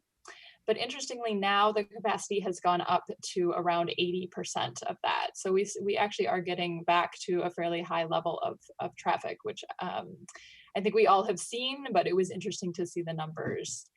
And it was also pointed out that most of the employers reported their employees dealing with some stresses and strains of working from home, both having some benefits from it as well as having difficulties. And 42% of employers reported, unsurprisingly, that employees were having issues dealing with childcare and dependent care during this difficult time. So I thought there were some interesting facts there and some more to follow up on in the future. We also heard about some transit safety targets, which I think will be a really interesting thing that is being adopted in the region for the first time. I thought it was really relevant that the fatality targets for transit organizations would be at 0, whereas fatality targets typically for just regular vehicles in the region is in the hundreds typically. So and the serious injuries is typically in the thousands. So I think it just highlights the safety of transit over driving your personal car. And I wanted to point that out. And then I also had an opportunity to attend a National League of Cities Human Development Federal Advocacy Committee meeting the other day. And we had a really excellent discussion about childcare and providing supports for families during COVID, as well as childcare providers. So I wanted to ask if the city manager could provide tonight and or in the future some updates in terms of where the city is with the rec department's programs and with the before and after care that the city typically provides, and what sort of a timeline is and what's being thought of in terms of future childcare provisions. And we had an interesting discussion as well at that meeting on being able to utilize some spaces, and other cities have started utilizing spaces like libraries or community centers, either to be able to provide their own additional childcare or to be able to open that up to other childcare providers who might not have a lot of space. So I wanted to see if we could explore some of those opportunities. And one comment that I thought was really meaningful from that conversation was no childcare, no recovery. And I can tell you, I am definitely feeling that at home myself right now. And I know that a lot of families are. So thank you very much. Thank you. Thank you for those reports. Councilmember Kovar. Yes, Councilmember Kovar. Sorry, I may have gotten you all out of order. Sorry. Councilmember Kovar is next. I can wait if I need to. No, I don't know. I didn't know who. Right, you go next. Thank you. And I know you said we don't have to say everything at once, so I dropped off a few things, but there's a bit of a list. I'll try to go quickly. Let me just say first, I appreciated Jessica Lamb mentioning that point about the farmers markets. And I did also, and I hope our staff can check out, but I did also just send a brief note a short time ago to Laura Barkley, also with Old Town Business Association, just to see if she had heard of it and was familiar with the situation. So we can hear back from her as well. And I do appreciate the comments that were made by Mr. Sherwood and Mr. Luker in terms of the potential makeup anyway, of the task force that we'll be talking about tonight and potentially voting on next week. And I know we don't want to totally spell out every single, the background of every single potential member of the task force, but I do agree with both of them that those are important points for us to keep in mind. And I mentioned in the blog that I sent around that emphasizing perhaps more than we currently do in the draft, youth, and ensuring that there are some younger people from the community who would be on the task force is important, and the mental health component I agree with as well. Just a few other things then, not directly in response to public comments. Everybody knows about the severe rainstorm that we had this past week. I did have a call today with somebody from, or actually a group of people from WSSC and also one person from North Tacoma, which was particularly hard hit. And they did show us the map, and the Sligo, North Tacoma area seemed to have the most rain of almost any area in the whole greater Washington region.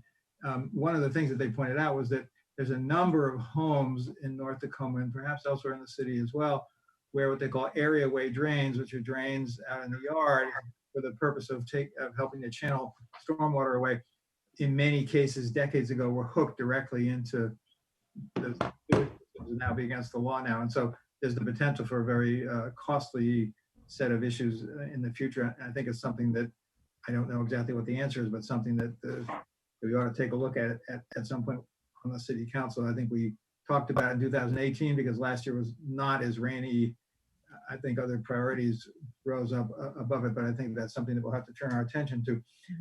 Also, I've talked a lot about over the years about the new science building that's being built in Thornton College campus in North Tacoma. The next phase of that now is going to be construction, and what's emerged is now an application for exception to the noise ordinance, and they've submitted something to the county. It may be coming before the city soon too. And the reality is it's almost impossible to do a major construction project without some exceeding of the noise limits. But the key will be if it can be done in a way that's sensitive to the neighborhood, particularly now because the expectation before was that people will be at work or at school. Now people are going to be home. Students are going to be studying at home on weekdays. And so it's less normal. Another example of something that's less normal, the impact of construction when people don't leave their home. So I think that's something we're going to be looking at too. And I may be submitting a comment to the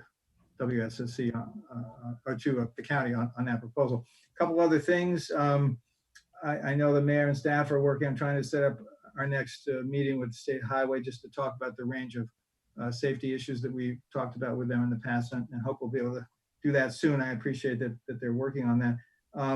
We do have significant traffic issues, and I've talked to the chief about it, and he's been responsive on some of the food assistance drives that happen at both Tacoma Park Elementary School and Tacoma Park Middle School.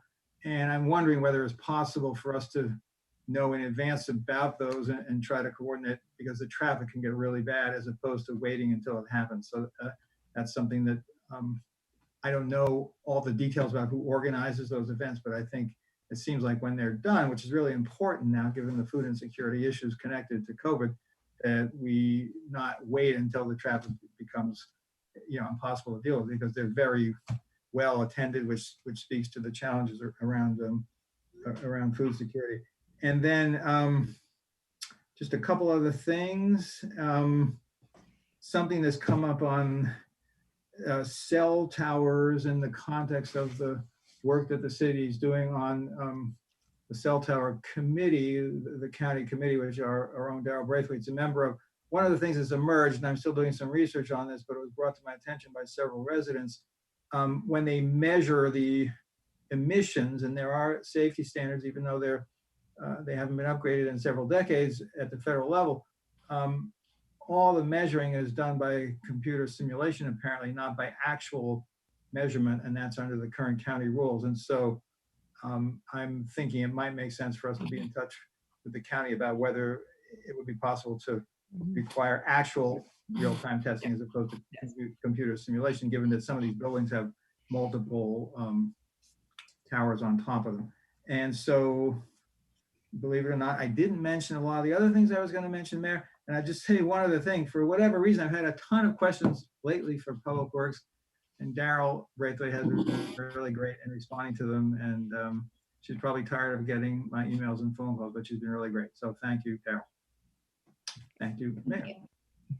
Thank you. And just before I forget, I know on the Tower Commission, Ms. Braithwaite is working on recommendations on that. So right, we're coordinating a letter. Yeah. So it's, August was recess, sort of, but don't worry, that was definitely one of the things on my list to look into. And so, yes, we will. Things didn't really stop in August, did they? No, they did not. Councilman Dabala. Yeah. things didn't slow down too much in Ward 2 either. And just to prove that, I have crossed off a lot of the Ward 2 issues on my list for tonight. Also echoing thank you very much to the Director of Public Works, because we've been talking a lot lately also. So just very briefly, welcome to the Youth Council. It'll be great to work with you. And Sally Kern stole my thunder. We've been doing a series of issue sessions on topics in Ward 2, topics as they're coming up to the City Council this fall, as I did in the spring. And so we had one on public safety, and the next one is tomorrow night, and it's on COVID recovery and resources and programs that the city has. And you'll get to see me. It's ongoing, I suggest. I would suggest that whoever is not muted in the audience might want to do that. Thank you. I think that sounds like Miss Landman. Jessica, I think she got it. It looks like, yeah. Yeah. Okay, so tomorrow night, 7:30 on Zoom, COVID resources and recovery city programs, and you'll get to hear me talk about my tour of Ward 2 businesses on Monday with our economic development manager to talk to businesses about signage and their needs for COVID. And yes, there are Ward 2 businesses, so come tomorrow and you'll hear all about them. Thank you. That's it for me for now. Great. Thank you so much. All right, let's see who's next. Councilman Searcy, you're next. All right. Awesome. Good evening, everyone. First, I want to echo Councilmember Dabala and say welcome to the Youth Council. So excited to have you all on board and looking forward to the wonderful policies that you all come up with and present to us and working with you. So congratulations. I also want to thank Jeff Luker, Wayne Sherwood, and Alice Fox for your comments on the reimagining public safety. I think every single point that you all raised is spot on and will be some discussion points that will be raised amongst the council tonight, with the hope being that we can reach some consensus on a path forward in terms of target, task force membership, who should be and how do we balance the task force, as well as making sure we do a deeper dive on what exactly the task force, the topics that they cover. So thank you all so much for that feedback. It was really helpful. The Crossroads Farmers Market is still going strong. So if you have not gone out to the Farmers Market, please do so. Also, I want to give a special thanks to Kaylee Gonov, who is the Executive Director of the Tacoma Langley Crossroads Development Authority, who hosted a meeting on Tuesday with Peter Francho. It was a great opportunity for us to talk to him about some of the resources that may be made available for businesses in the Crossroads area. And one thing that we did get confirmation about, Janelle Wilkins was able to really push on our behalf for a $2 million grant in support of Purple Line businesses. There was some discussion in the governor's office about cutting that down to $1 million. Peter Francho confirmed during that call that he is committed to keeping us at the $2 million mark. So that's a wonderful opportunity for many of the businesses that are struggling in the Crossroads area, not just because of the Purple Line, but also because of COVID. I know that City Manager will talk about our Tacoma Park Rec Center development engagement that's happening this Saturday at 11. I definitely want to encourage, it is one in person. We will have virtual sessions, but want to encourage people to please register if you are interested in attending. We want to make sure that we're able to maintain proper social distancing practices, and the more that we know ahead of time how many folks to expect, the better we will be at kind of facilitating the crowd. So definitely hope to see everyone learn more about what's been happening with our contractor Brick and Story. Also want to echo Councilmember Kostick's point about rec programming. A number of residents in Ward 6 are also, and the city manager and Greg Clark, we've all been going back and forth about ways in which we might be able to leverage some of the open space around the rec center to do some outdoor, social, distance safe kind of kid engagement and interaction. It's a really hard time for a lot of our youth because they can't be with their friends. So definitely would be interested in, along with Councilmember Kosik, in kind of learning about more of the programming that we may be able to do to get kids kind of out of the house, even if it's just for a little while, and to, quite frankly, give the parents a little bit of a break too.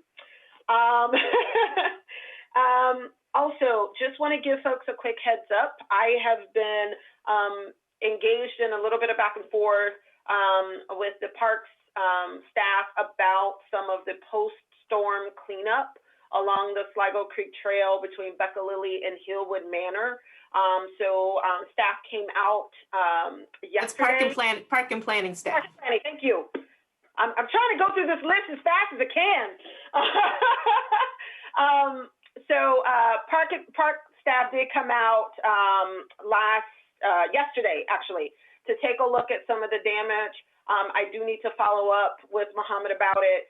There were a number of large trees that fell during the big flood storm, and so those will take some time to get organized around removal. So I do just want to give folks a heads up that we're working on it, and we'll also send them some notes about stormwater issues as well. Lastly, I did just receive an update from SHA from Erica.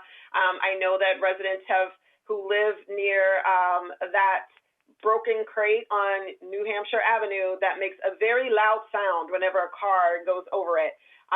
She has confirmed to me that they are working on, fabricating the replacement, and so she will follow up as soon as that's been done. So I just want to let folks know that we're still working on getting that crate fixed, but it's moving forward. So I think that's all I have as fast as I can say it all. Thanks. Great, thank you. Councilmember Smith. First, I would like to thank city staff for all the work on the Flower Avenue Green Street project. This month, hopefully, we will be complete with, this phase. I do hope that we can circle back around and look at bus shelters on Flower Avenue. But I would like to thank Dale Braithwaite, Ian Chamberlain, Suzanne Ludlow for everything that they did to help make this project a reality. And I want to thank my colleagues from previous council who helped me replace a resolution that was in place that prohibited the city from putting funding into this project. So this has been something that Ward 5 residents wanted for a very long time. It has been in development ever since I was elected to the council in 2012, and we finally have gotten it done. So this is the largest investment the city has ever made in Ward 5 at one time, and I'm really proud of all the hard work that everyone did on the Flower Avenue Green Street. The big rainstorm, I was notified that one of the apartments in Essex House was flooded out. I would ask that city staff try to talk to some of the landlords throughout the city and try to get a sense of how they fared during this major storm, and see if residents need support or some type of assistance because of the flooding. And with climate change, we'll probably see more issues like that. And then finally, this Sunday, September 20th from 8 to 9, I'm hosting a call-in, community call-in show. We're going to discuss the resources available for residents, specifically Ward 5, but if other people call, that's fine, regarding people that can't pay their rent, their utilities, need food assistance. It will also include those people that need access to internet, I'll have a representative, the government relations rep for Comcast on the line. Products that they have that are low cost, because right now having the internet is something that everybody needs, either to find a job or for your kids to do their homework. And then I'll also have a representative from Montgomery County Public Schools talk about their online instruction, what's happening. Hopefully give some insight to the future of online instruction, whether or not there will be a hybrid program available to students next semester. So that's 8 to 9. I have posted on social media. It's on Nextdoor. So please, the phone number, the access code is available to everyone. Please call in so we can try to get residents some of the help that they need. Thank you. Great. Councilmember Siemens. Thank you, Mayor Stewart. Yes, I did just following up on Councilmember Smith's comments. I drove down Flower Avenue yesterday and thought I was in the wrong city. It was really a pleasure to see the road has been repaved, and it's such a incredible change from what's been there for as many years as I can remember. And thank everybody who did this work and finally got it through.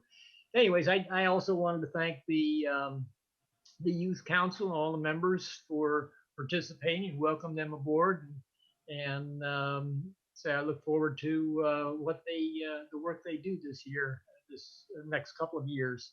Especially want to thank Noah Protus, the Ward 4 representative on the Youth Council. Then the trying to remember the other thing I was going to mention, but I'll get it later. Thank you. That's all. Okay, great. I just have a couple of things. Let's see. Last night I was able to participate in an ACLU town hall, specifically looking at the law enforcement officers' Bill of Rights and the changes that need to be made. So set us up nicely for our conversation tonight about our task force and understanding the changes that need to be made at the state level. In addition to the law enforcement officers' Bill of Rights we've talked about, the Maryland Public Information Act, and other things. So I thank the Maryland ACLU for inviting me to that. So the recess, that really wasn't much of a recess for most of us, except for our Wednesday night meetings. Just wanted to give an update. I spent, I don't know if the city clerk knows this or not. I think I may have been able to visit almost all our resident committees, not quite got to every one of them, to give them an update on the work that we've been doing on collecting information and talking to folks about how we can improve our committees and changes to their structure to make sure they're more reflective of our community overall. And so that work kind of continued over the summer. We asked the committees to provide feedback on the information we've gathered to date, and hopefully most of them have done that. And on Friday, I will get with our staff and see who's responded, and hopefully start compiling that information to share with the rest of the council.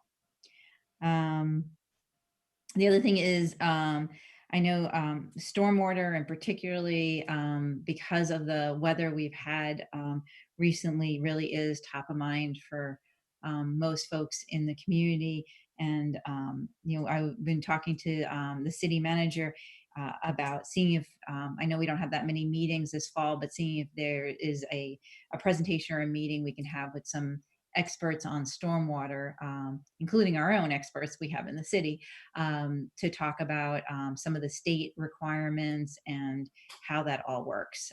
So stay tuned. We're trying to pull that together, but I just want to let folks know that we all realize it's a huge issue. It's part of our climate change work when we passed the resolution in March, we did talk about the fact that we were going to need to mitigate the impact of stormwater in our community, and we know, and it's here, and it has been. So just want to let folks know we're working on that. And thank you, Councilmember Kovar, for continuing to keep track of the construction work in Montgomery College for the new building. And please let us know what support we can give you on that moving forward.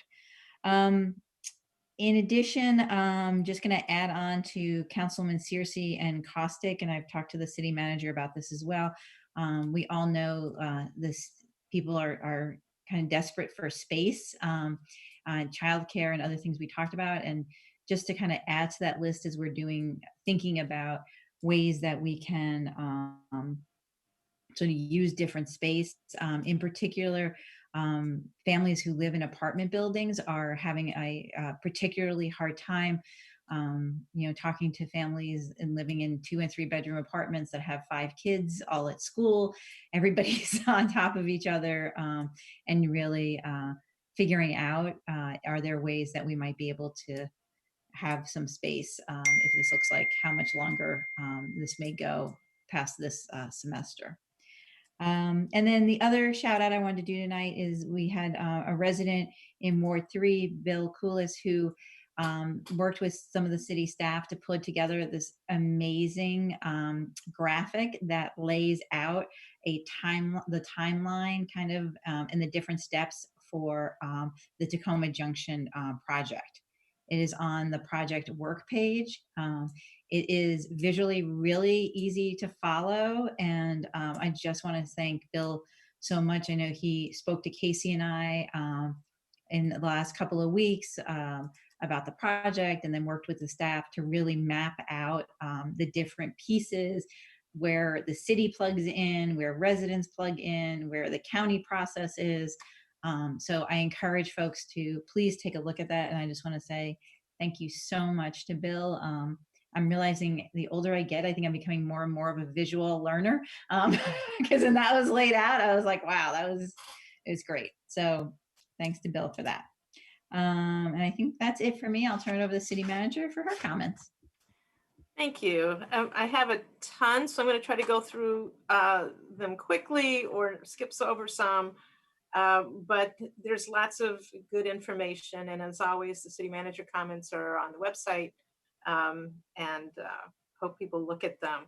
Obviously, it's election time, and there's really important election information on our website, but also in the city guide that you should have gotten in the newsletter that came. Hang on to the city guide. It tells you what to do. And because this is a bit of a confusing year, a pandemic adds an extra layer of this.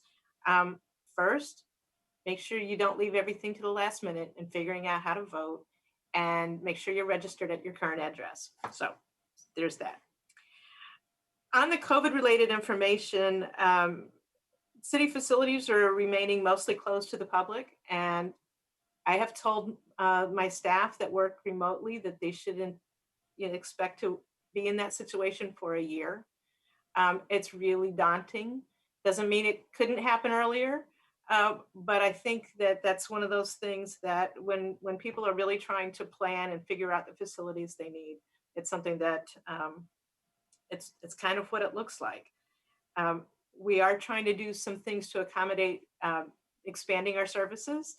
And so, as was mentioned, we're trying to do some fun outdoor recreation items. Look online. What we're doing right now, I think we've got 18 programs that are outdoor rec programs, and it's kind of a pilot to see that we can do it safely. So just so you know, we're working hard on that.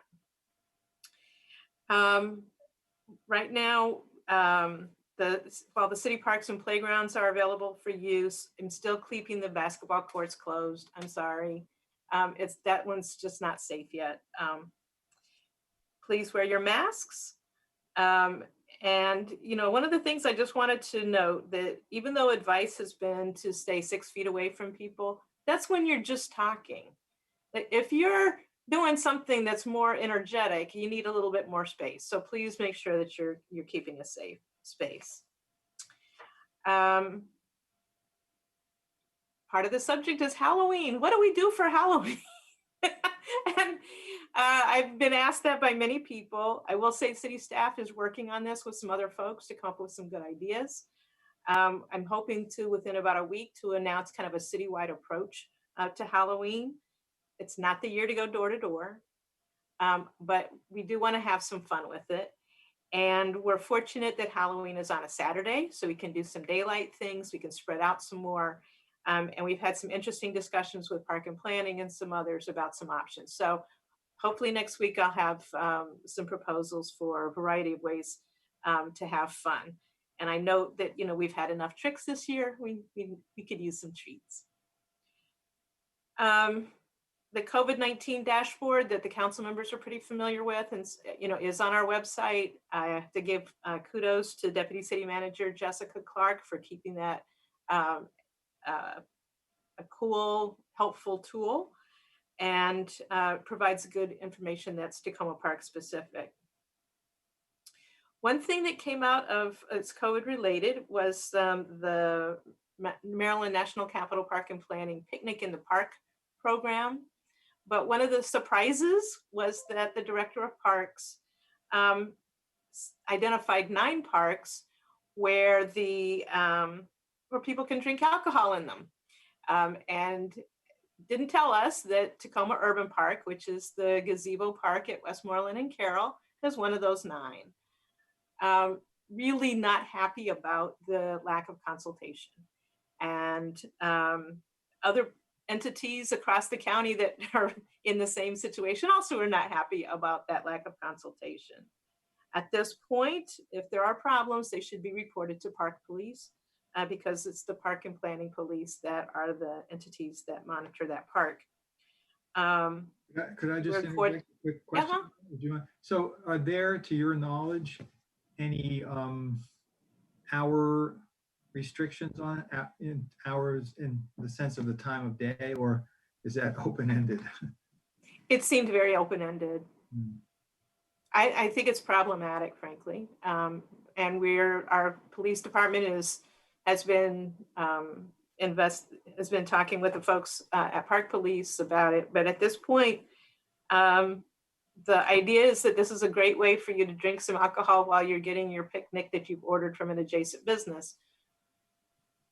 But it's not exclusive to that, and there's really not a system in place. So I just want to let people know it came from, it's not our idea, but it is legal.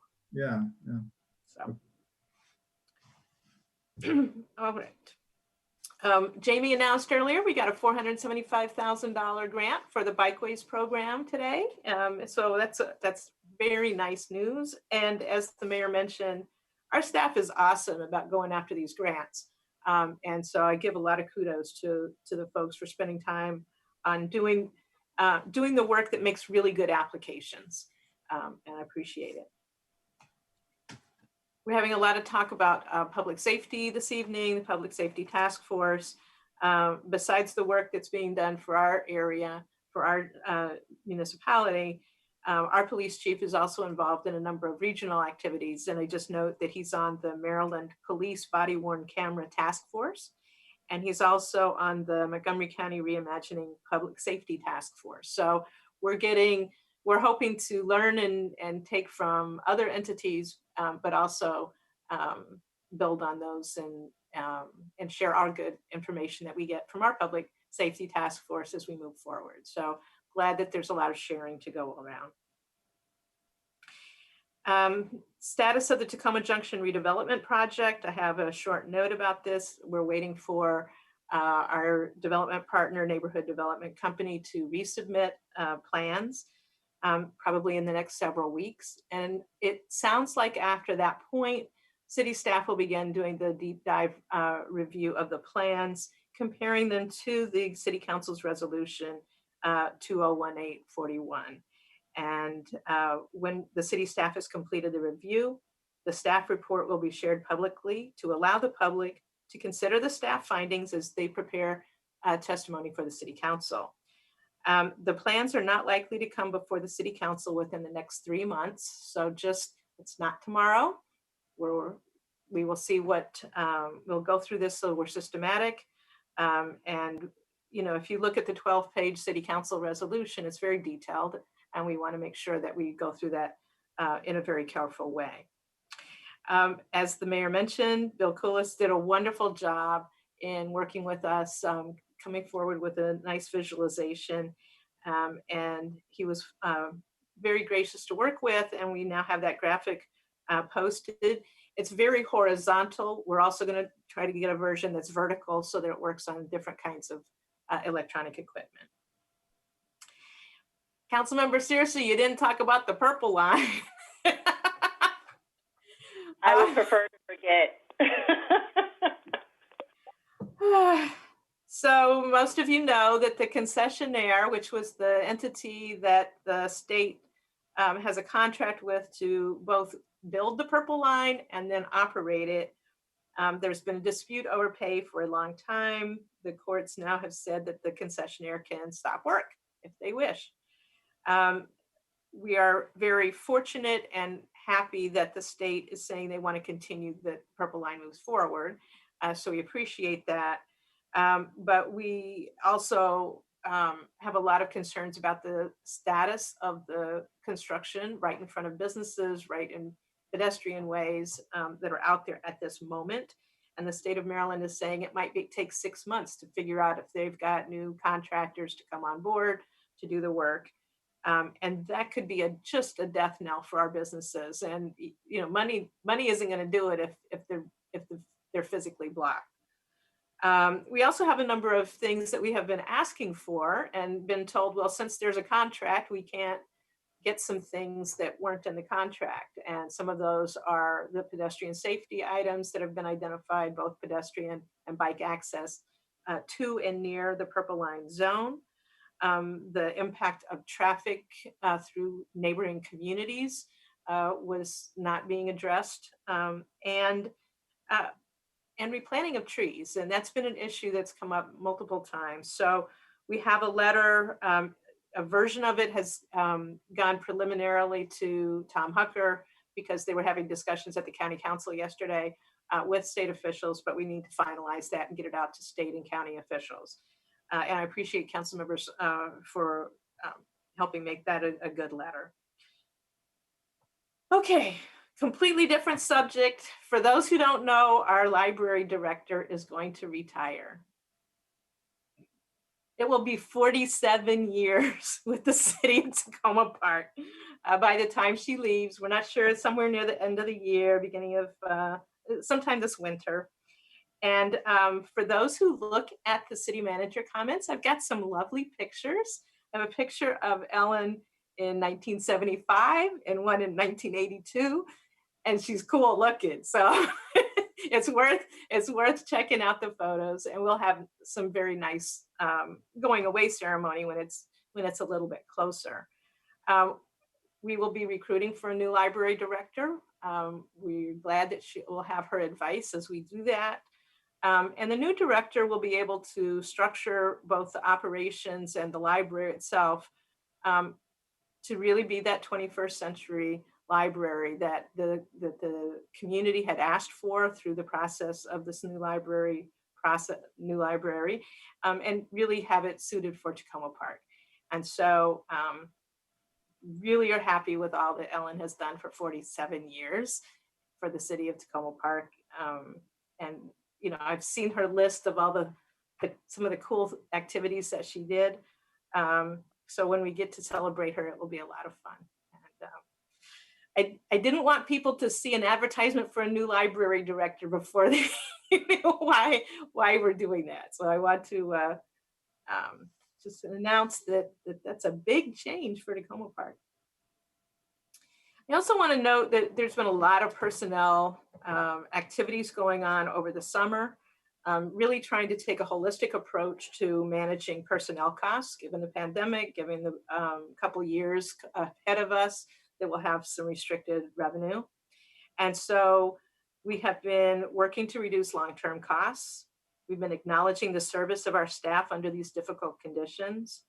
We've been employing or reassigning staff in order to focus on the critically needed services right now. We've been working on filling some key positions, such as urban forest manager, IT specialist, elections intern, communications intern, deputy public works director, assistant to the manager, and a budget and accounting specialist. We've developed a retirement incentive program that will result in both short-term and long-term personnel savings.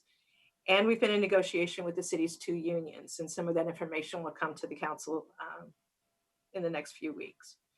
We have not been employing non-permanent staff or temporary employees since the fiscal year started on July 1st. As you know, a number of our vacant positions are on a hold list to still be considered by the council as information on revenues and expenditures comes before you during the course of the fiscal year. So one of the things I just want people to recognize is that we're really looking at this from every different aspect to right-size personnel, to recognize the long-term costs, but also to try to get the services done that we're really faced with right now, and some of them are challenging. And you can learn all about it, or some of it, from the new budget document that has now been posted. It is a bigger and better than ever FY21 budget document. It is now online. It was an enormous amount of hard work. I want to let people know that we had a wonderful crew to prepare this document. It was really led by Deputy City Manager Jessica Clark and Finance Director Susan Chung, with assistance from Budget and Accounting Manager Ron Kawale and Human Resources Director Tracy Smith. If you'll remember, when I prepared my proposed budget, it was right when we went into remote work. And then the council, of course, had a lot of harder work to do to try to make the cuts and changes as we were reacting to the pandemic. Because there were many financial adjustments, when you look at this budget document, you will see a lot of notes about that. And I think that that will be really helpful. During the budget consideration process, there were many comments made about how the budget document should more clearly communicate budget information. And so our staff really took those to heart. I know I see Councilmember Searcy kind of a big, you know, she had folks in her ward, a number of folks really looking and coming up with some suggestions and questions about the budget. If you look at the budget document now, you will find much more detail on personnel costs, on budget cost change information by account line. You'll have organizational charts. You'll have staff diversity information. You'll have tenure tracking information for many categories. You'll have explanatory information that we normally just see in the CAFR, the Comprehensive Annual Financial Report. And we have special blue boxes that identify the COVID-related changes that occurred through the document. The vacant positions that are on hold are identified with a special symbol in our reconciliation tables. So a variety of ways to look at this. When you look at the document, go to page 30 first. We have a brand new section called Reader's Guide to the Budget Book. And it's perfect for budget geeks or for somebody who really wants to compare the information. It explains what the various sections of the budget document include. It defines the column headings, which is really important when you get into it. It provides some detailed personnel information, and it describes changes to the budget book from the previous years. But it also goes into a lot of the COVID changes that we made. On most of the budget charts, we've added a column that shows the numerical difference between the adjusted FY20 amount and the adopted FY21 budget amount. And there's some explanatory information in my city manager report about that. But I think people who've been asking for that change information will find it very helpful. Budgets are planning documents. Almost all the figures in a budget document are estimates. Estimated figures are often conservative estimates to limit the risk to the jurisdiction. If you want the real year-to-year comparisons, you need to do that based on audited figures that are done in the CAFR.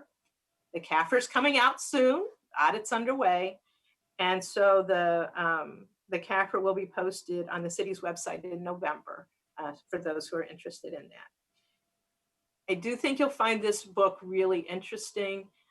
Please look at it. And if you have suggestions, there's things about it that you like or other suggestions that you have, please send those suggestions to Jessica, because we want to build on this and make it each year a better document. So anyway, that's a huge thing. I have to give lots of kudos to the folks that spent a lot of time on that. Very quick other things. We've been asked to periodically provide information on how the Laurel Avenue Streetery is going. We've not received a lot of comments recently. It seems to be well received, but I've noted that there are some suggestions for some more social signage, for more social distancing, some more handicap parking, some trimming of overgrowth for clear sight lines for drivers. Those have all been passed along.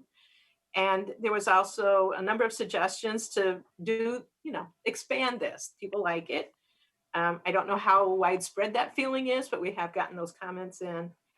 And we've also received recommendations, not through the reporting system, but otherwise, to expand bicycle parking in the Old Town area. So we appreciate people that submit the comments. Rec Center kickoff this Saturday really is geared to folks who live real close to the Rec Center. So the folks who live in the 2 multifamily buildings next to the Rec Center, the folks in Ward 6 right across the street and nearby. This is a great time to, in a safe, on-site way, to get some information and start plugging in about the Rec Center proposal and how they can help set the vision.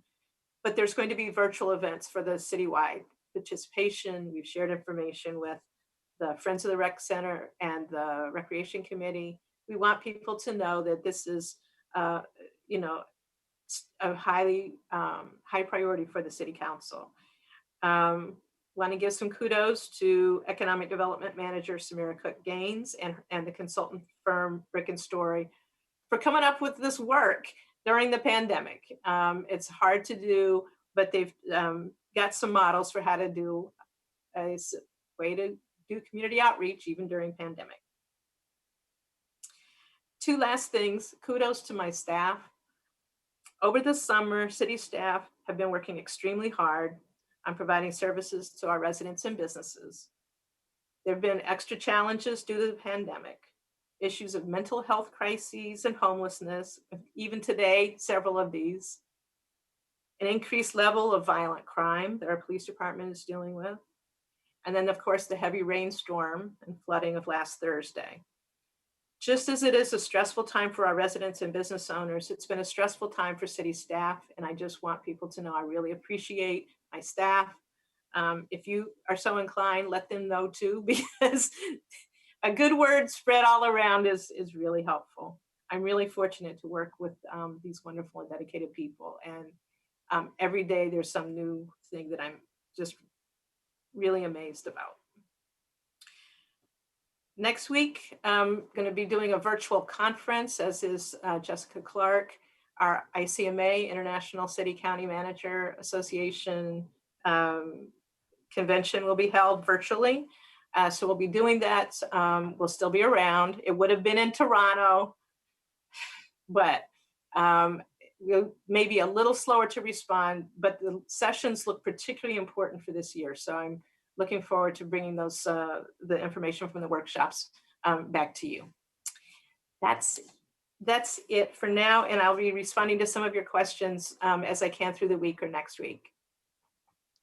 Great, thank you. Councilmember Siemens, did you have a question or comment for the city manager? Yes, I just wanted to take a minute and thank the city manager for all of the work that you've put in on budget document, not just this year, but in past years. It has been impressive to see how that document has grown and improved through the years. I remember not so many years ago when we didn't even get a final budget document ever produced. And so it's, you've really come a long way. I really appreciate that. I think the council still has some ideas on new things we'd like to see, but again, please let the staff know that we do recognize it and we do appreciate it. And I'm sure I will have more comments after I get a chance to read the new document. Thank you. Thank you so much. Yeah, I just want to say this afternoon when I got word that the document was up, I immediately went to it just to see it. And I'm thank you so much for all the hard work. I know there are a number of things we still want to do, but I think I'm with Council Member Siemens. I remember when first getting on the council 6 years ago, and having 2 binders just handed to me. And that was the budget, and then seeing through many meetings and flipping through paper, and it's just where we've come over the last 5 to 6 years in terms of presentation and everything. I just want to say thank you very much to our staff. I love the new chapter on how to read the budget. I think that's great. I think it really helps to augment the work that we did over the last couple of years, just kind of highlighting what services are available in the city that residents receive and how much those cost and things like that. So, each year I think it does get better and better. So thank you. Great. All right. And we'll move now to our work sessions. And the first one up we have is reimagining public safety to ensure racial justice. And I want to thank my colleague, Councilwoman Searcy, because we all know what she did on her recess. And so this is like your presentation, your back to school presentation. So we're going to turn it over to her to walk us through the proposal for this task force. I think you're still muted. Okay, can you hear me now? Yeah. Perfect. All right, I'm going to share my screen because I don't know how to present without a PowerPoint.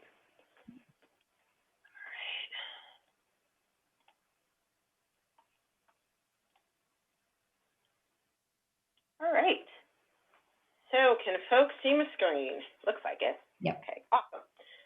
Well, first I want to thank Councilmember Siemens and the mayor and the number of residents and experts that we've had an opportunity to chat offline with in terms of developing an approach to really take a full assessment of our public safety policies and to try to identify an objective group that could best facilitate the ability for us to come up with recommendations that would result in actionable things that we as a council can implement to ensure racial justice within our public safety efforts. So just want to thank folks for that. Let's just make sure I can, next slide. Okay, apparently I got to do it this way. Perfect. All right, so just as a reminder for folks, racism, systematic racism of that Black and brown residents face has created inequities across an entire continuum of issues in our country, from housing to education, and incarceration and stops by the police in terms of sentences is also problematic.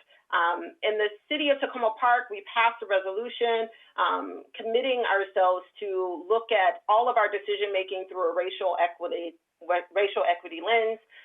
And then we also passed a resolution to establish the city's goals and priorities around the Tacoma Park Police Department. So this provides the foundation of why, in addition to what's happening in the country, but even still, this provides the foundation as to why we need to do a full assessment of our public safety efforts with an eye for ensuring racial equity and justice. Okay, so why a task force? I know, I'm a federal employee. Usually task force are where things go to die. And my hope is that this is not what we're doing here, right?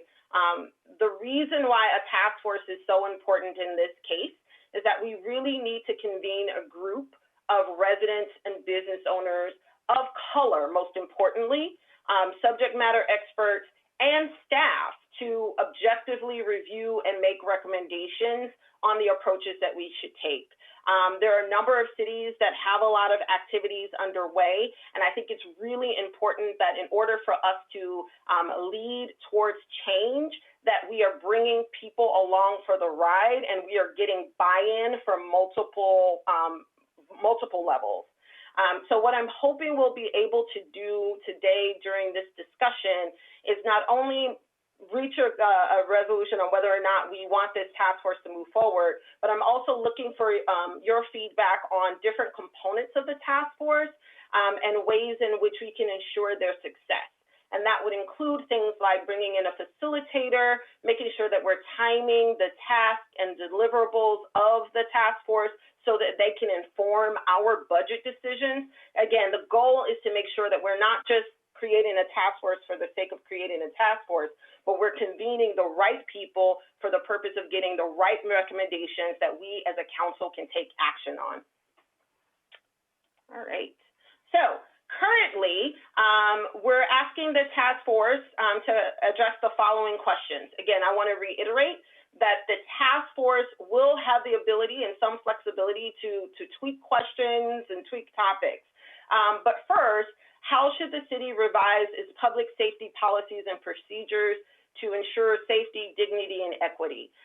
We're talking about public safety, which includes the police department, but it's not exactly limited to the police department. And that's important for the second bullet, because another big piece of how we deal with public safety as a community is also about how residents interact and engage with one another, right?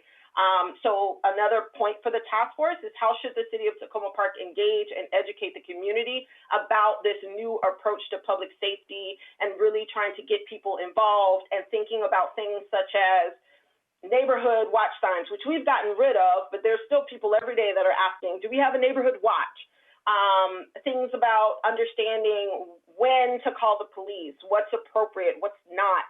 Those are some of the things that I'm hoping this task force can also think about in addition to our policing policies. Another big piece, and this was brought up earlier during the public comment periods, is what alternative approaches should the city consider? And so we'll talk a little bit more. The intent of this was a little broader, but I placed a lot of emphasis on mental health and other social service response calls. So making sure that we are using our police department for the, for the right purpose. The expectation shouldn't be that our police staff are mental health providers or counselors or social workers. That's not what they were hired to do. So whatever we can do in terms of an alternative model that would make sure that the right people are responding and that the officers have the support that they need is important. Another thing that we'll talk about a little later is it is possible for the task force to make recommendations. That would include a restructuring of the police department. There are many ways that people talk about restructuring or reconfiguring or rethinking. It relates, and one extreme could be defunding, but another extreme could be, just rethinking the roles of our officers and the various tasks that they perform and where they should house. So I don't want to give the impression that we're trying to limit the task force in a particular way. What we're really trying to do is bring together the right folks to really fully assess public safety in its entirety, and then make a decision or make some recommendations that best suits the needs of the city of Tacoma Park, keeping in mind all of the complexities that are in place. All right, so this is a very bright slide, but it covers the topics that the task force might cover. One thing that I do think is important to keep in mind is that there are some short-term, and then there's definitely going to be longer-term things that would, in terms of implementation. So the first piece is around our police policies, and so that includes service areas, special teams, K-9 units, things of that nature, use of force, our basis for conducting searches, police investigations and internal controls. How do we make sure if there are bad actors that there's some transparency in investigations that are happening? Data transparency, how are we reporting out on stops by race and ethnicity, body cam footage? How does all of that work? Making sure that we have a diverse police force. I know our police chief has really been working to try to do that. And so how do we make sure that that still exists, that we have enough diversity there? What's happening with police training, specifically around things like cultural sensitivity, awareness? And then perhaps it's last, but it's one of the most important components of the task force is really looking at state and county policies and laws. A lot of people may not realize that a lot of the legal authorities around certain things in policing actually are at the state level. So the Law Office's Bill of Rights, different kinds of policies around searches. A lot of police, there's a lot of things that happen at the state and the county level that we definitely want to make sure that this task force can review and provide us with recommendations in a time in which we might be able to make some inroads in Annapolis. I also mentioned, novel approaches to engaging residents in particularly marginalized groups in policing oversight and community policing practices. So how can we have this task force provide us with recommendations on ways to empower people of color to know their rights, to know their ability to inform policing in our city, to engage the community in a meaningful way. And then lastly, and most importantly, alternatives to police department structure, and those could have some budget implications, approaches to addressing mental health and social service calls, as well as youth engagement and employment. So again, this falls under that bucket of alternative models that we would want the task force to consider. But again, this is not an exhaustive list. The idea is to provide the task force with some guardrails and then bring them together, and then they can kind of flesh things out more and identify additional topics or things that they may or may not want to cover during their time together. Okay, so I like to take breaks in the middle of presentations when the piece of information is fresh and I could get some feedback. So one of the first questions I have is, we have some general questions that we're hoping the task force can address. And so my question to members of the council is, are there other questions or edits that you all have to the questions that we're hoping the task force will cover? And then secondly, are we missing any of the specific topics? So this slide that covers a number of things, are there specific topics that you all think are missing or could be clarified so that we can make sure that people understand what we're asking this task force to do?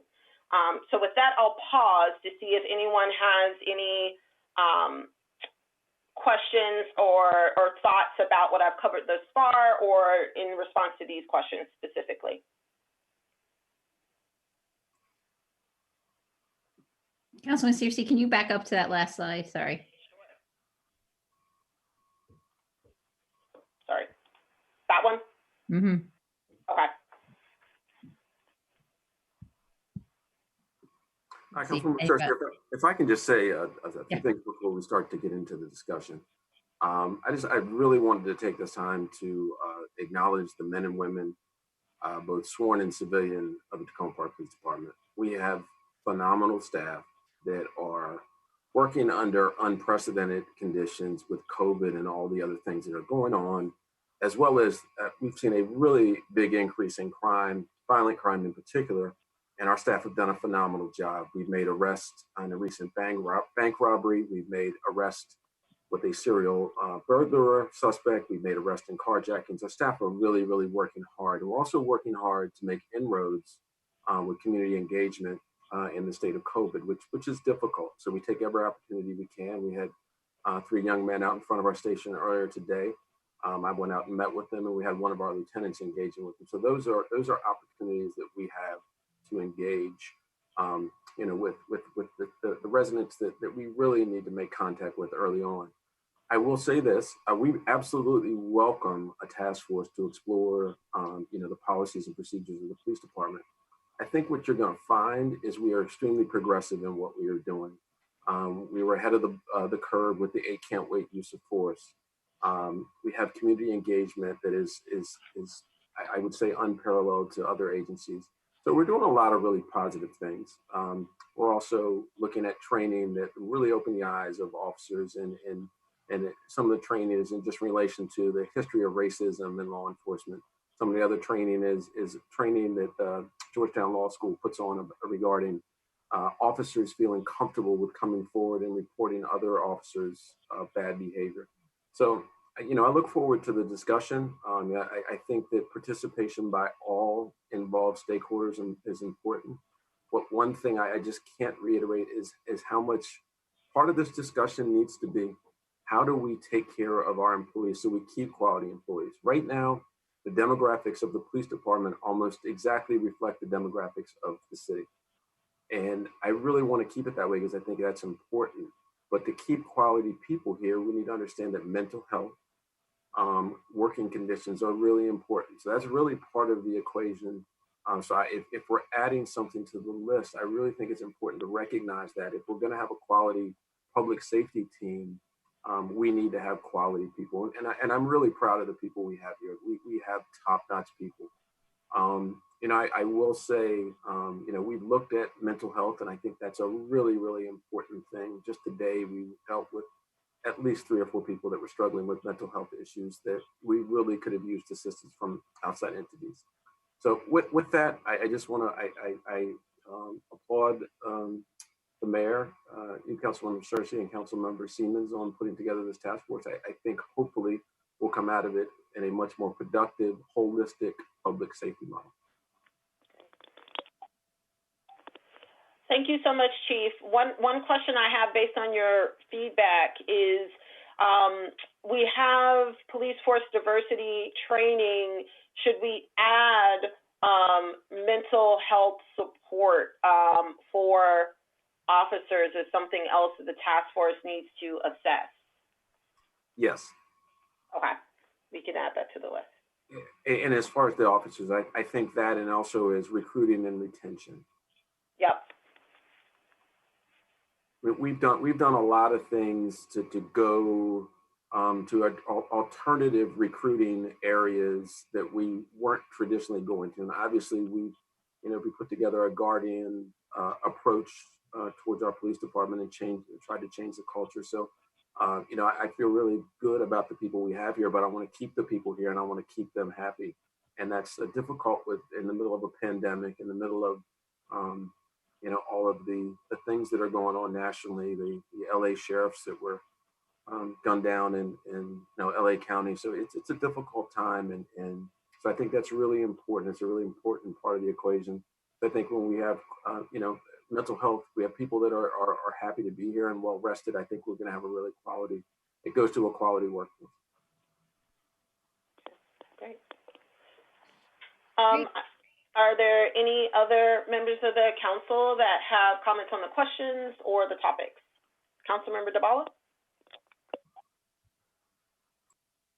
Yes, let me see if there we go.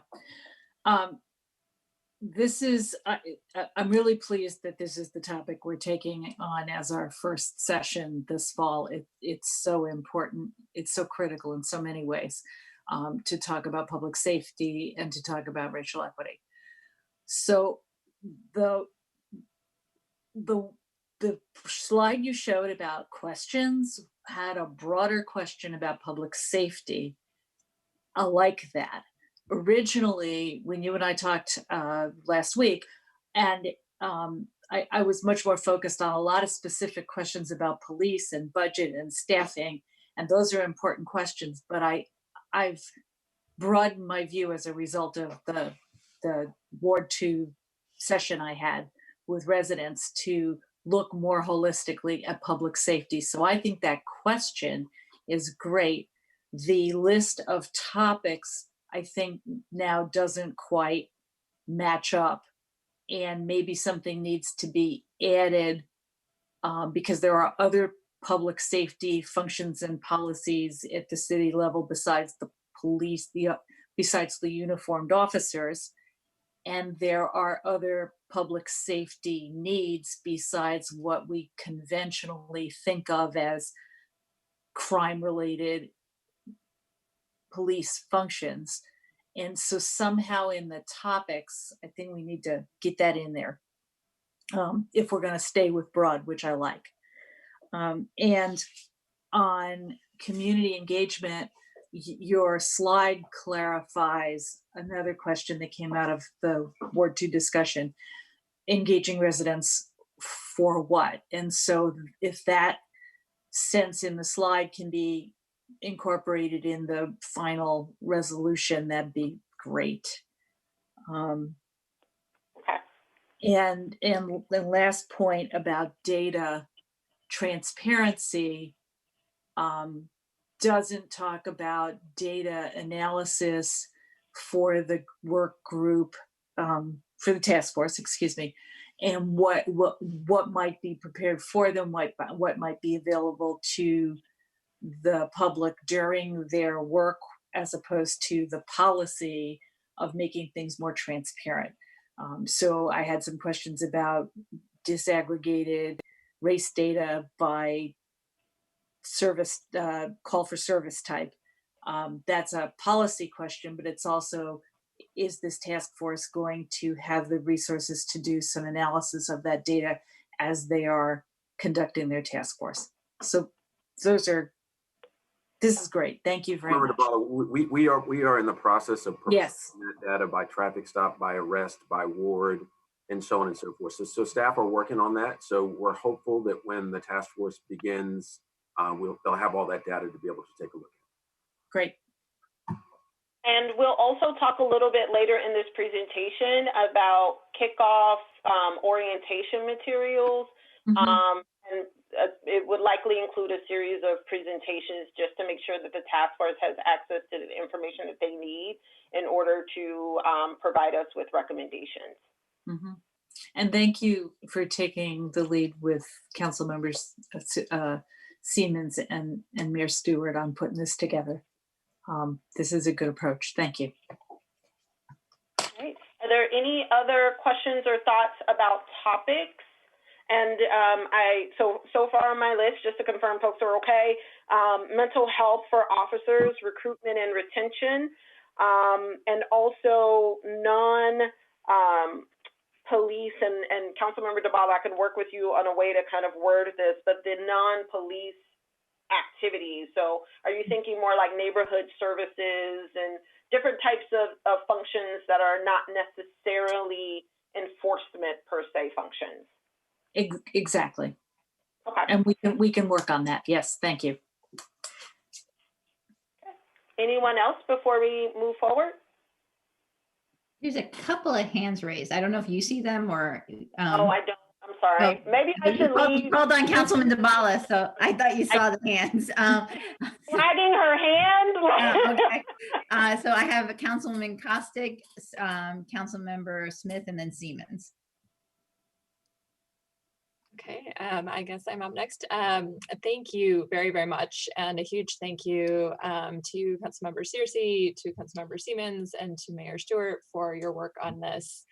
I think this is definitely a super important thing that we need to pursue. And I also like the approach that is being presented here in terms of having the process be really led by the Black and Brown members of the community who are impacted most and who we need to hear from on this and need to be leading in terms of identifying the next steps.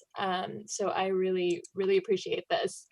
You know, I'm going to have some wordsmith thing, of course. So going back to the questions, for question number 1, and I know this is in the title of the task force itself, but there is nothing in any of these questions that actually says racial equity or calls out race. And I think it is really important that we do that. So I think in question 1, whether it is actually saying racial equity or some other rephrasing, I would really like to specifically call that out in question number 1 there. And then in terms of the list of topics that you have, for the last section here, the alternative models, I think it's important for us not to just look at alternative police department structure, but to actually look at alternative public safety structure or alternative, you know, however we want to phrase it. I think we need to look beyond just the structure of the police department, but the entire structure. And I think that's the intent here. So just looking at that. And then for the first section, I'm not sure that we need to spell everything out in terms of the specifics, but some other things I think would be good to look into. And this may or may not be in the first section or the third section there. Things like considering alternative methods of enforcement, for example, using traffic cameras instead of officers for enforcement of traffic offenses. If there's a different way to have, for example, routing of calls for non-emergency issues when people call into dispatchers, things like that. I think there might be some additional things we want to add to that section. And then overall, I think I see that you have the short term moving to the long term here, and I want to make sure that the task force doesn't get too caught up in looking at the short-term police policies, which I think are really essential, but I also think it's important for the task force to look at it from the broad perspective of what is wrong, and then how can we fix what is wrong, and try to think not necessarily, not to get too sort of stuck in the nuances of the policies, which are very, very important, but also if there's a broader sense of a big picture change that needs to happen, that might be something that we need to focus on at the same time. So I just am thinking, I don't necessarily think that this is a timeline for when the task force would look at these things, but to make sure that it's all sort of happening concurrently at one time, rather than like we're going to look at police policies and then community engagement and then alternative models. And then I have a few thoughts on the composition of the task force, but I think that is something we'll get into later. So thank you very, very much. Cool. Councilmember Smith. Couple thoughts, couple questions.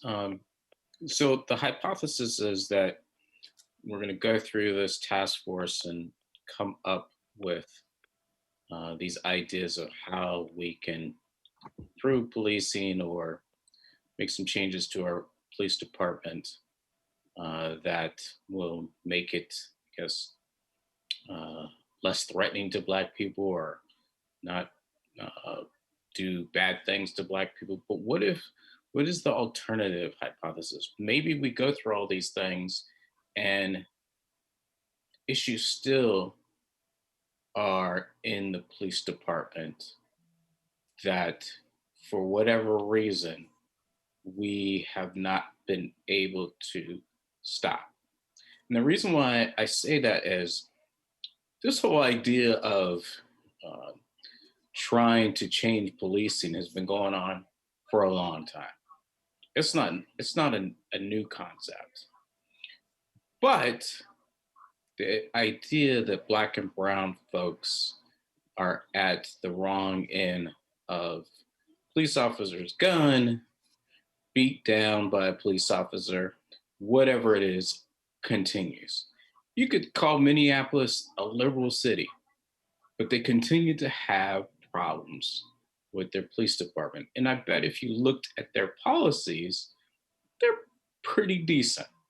So how do we, if we go through this process, how do we get our hands around something that just doesn't seem that we're able to stop? That's the one thing from a 30,000 foot level, right? The other issue is, and how do we actually start the conversation that policing in Black communities and white communities is different? It's just flat out different. The police department is command and control. The chief holds all the power. How do we make sure that I love our chief? He is fantastic. I wish we could keep him for another 200 years, but that's just not going to happen, right?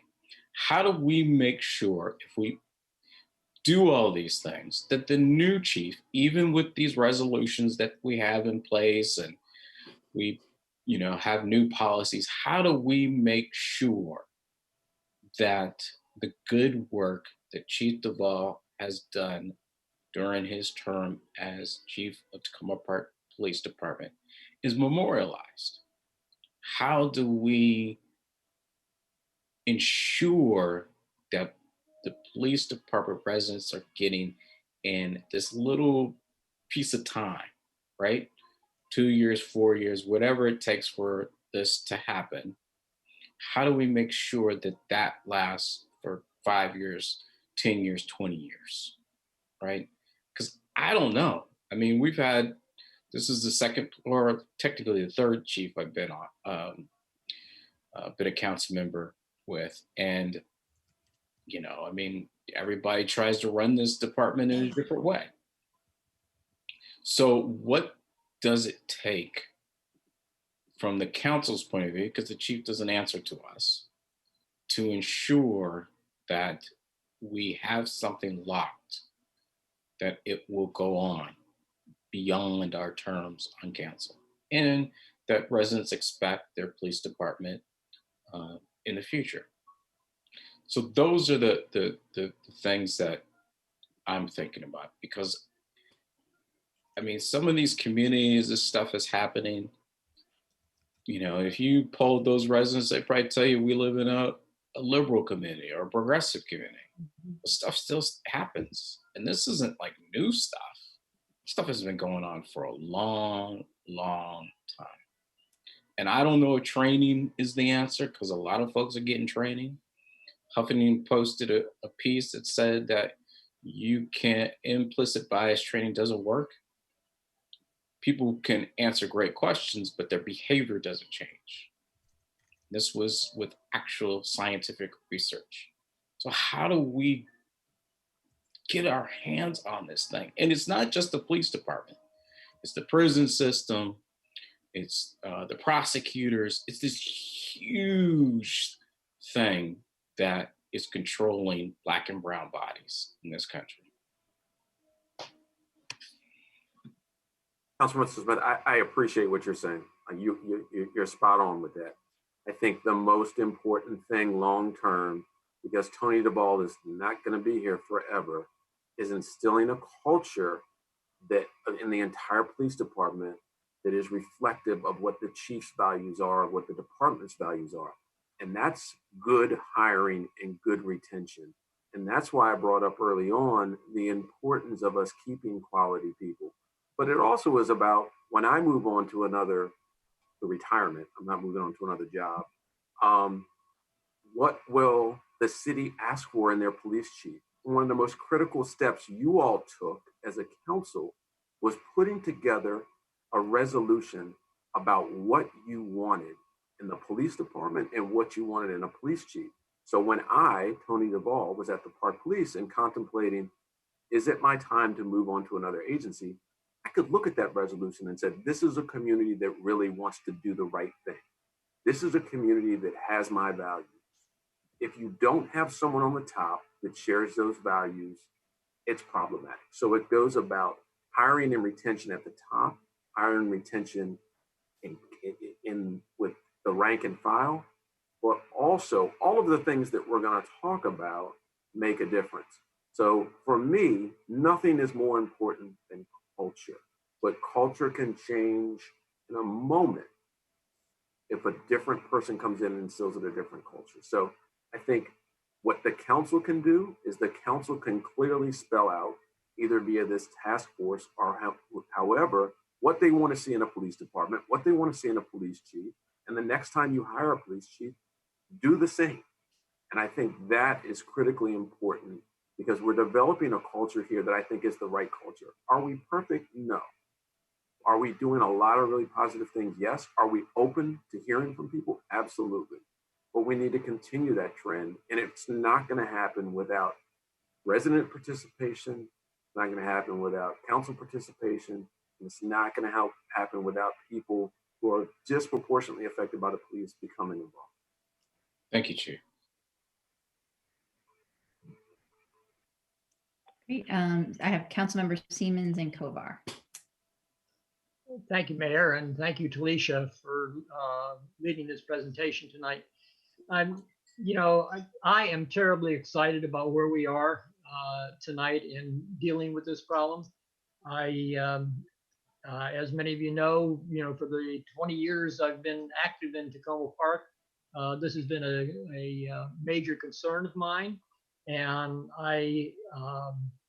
the silver lining in this horrible cloud that's over the nation of the killings that have gone on, that have raised the whole outcry around the nation. The silver lining is that we're talking about this now, and we're going to take some steps to do something. And I would like to say that something is not what is wrong. The something is, what can we do that's better? How do we improve policing and public safety in Tacoma Park? I share Councilmember Smith's concerns that this is a long-standing problem and something that has people have talked about. They've tried to make changes, but changes don't stick. But I think this time we have two things that can make it stick. And one is we can look at the transparency and how do we know what's going on? How do we learn what's going on? And the other thing is, how do we keep the community engaged? Because it's really the community that drives this. It's not like this was a surprise that we had these problems in Tacoma Park. It's the fact that nobody really paid attention to it or cared about it to the extent of actually looking at what we can do better. And I'll give you an example. There was a couple of years ago, had several young black men come to a council meeting and express their interest or concern in during the public speaking section. And what the council did at that time was ask the police chief to take them and talk with them about that. And we never heard from them again. And in talking with them, they said that they were told by the police chief to shut up and go back home, and they better not come back to a council meeting. But those kind of things, that wasn't me. it was not. It was not Tony Duvall. That's what I was watching. That wasn't me. But it's an example of the fact that this kind of stuff went on, and the community has not done anything about it. I think the community is more engaged now and more interested in seeing something that we look at public safety in Tacoma Park and how can we improve it. And I'd just like to end by saying that I think one of the problems with saying that, what's wrong with our police is that we have a lot of people in that police department going, gosh, they don't love me. It's they think I'm a bad person. And it's like any group of people, it's unfair to characterize the individuals because of the actions of some individuals.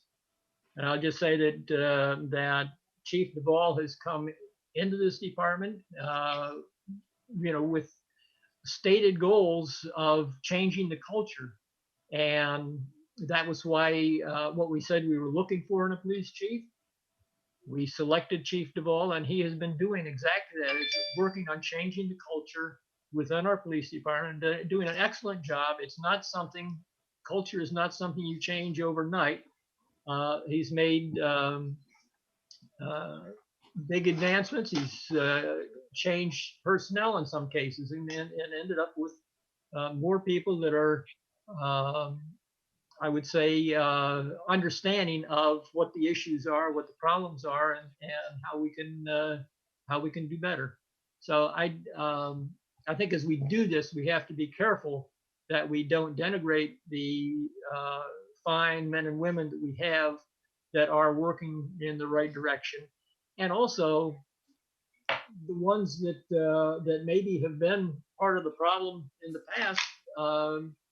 Hopefully they can wake up to the fact that this is a different world, and maybe some of their concern about individuals out in the community reflect more emotional problems that they have rather than problems of the individuals.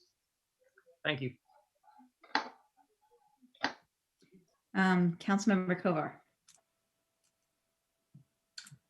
Yes, thank you. And thanks to Councilmember Searcy and the others, the mayor and Councilmember Siemens who put this together. I really appreciate it. And I just have one question, and maybe Councilmember Searcy, you can comment or think about this. You don't have to respond now necessarily, but the one thing that occurred to me is in the page that we're still looking at here, when it talks about alternative models, I think assuming we establish the task force, we want people on it to be creative with what they come up with. And so to me, and I don't know exactly how to phrase this, but to me, it goes beyond mental health and social service calls or youth engagement, but really investment in a wider range of neighborhoods in the city. And I don't necessarily mean investment purely in the monetary sense. And I know we have budget strictures that we have to keep in mind, but I can think of things like recreation programs and housing and so on that could help contribute to a overall healthier climate in some parts of the community that have been marginalized and or have felt marginalized. And so to me, in alternative models, beyond just the actual sort of response being not just a police response, but when appropriate, these other kinds of responses, that the task force may also want to look at options for different types of investments in some of the neighborhoods that we're talking about.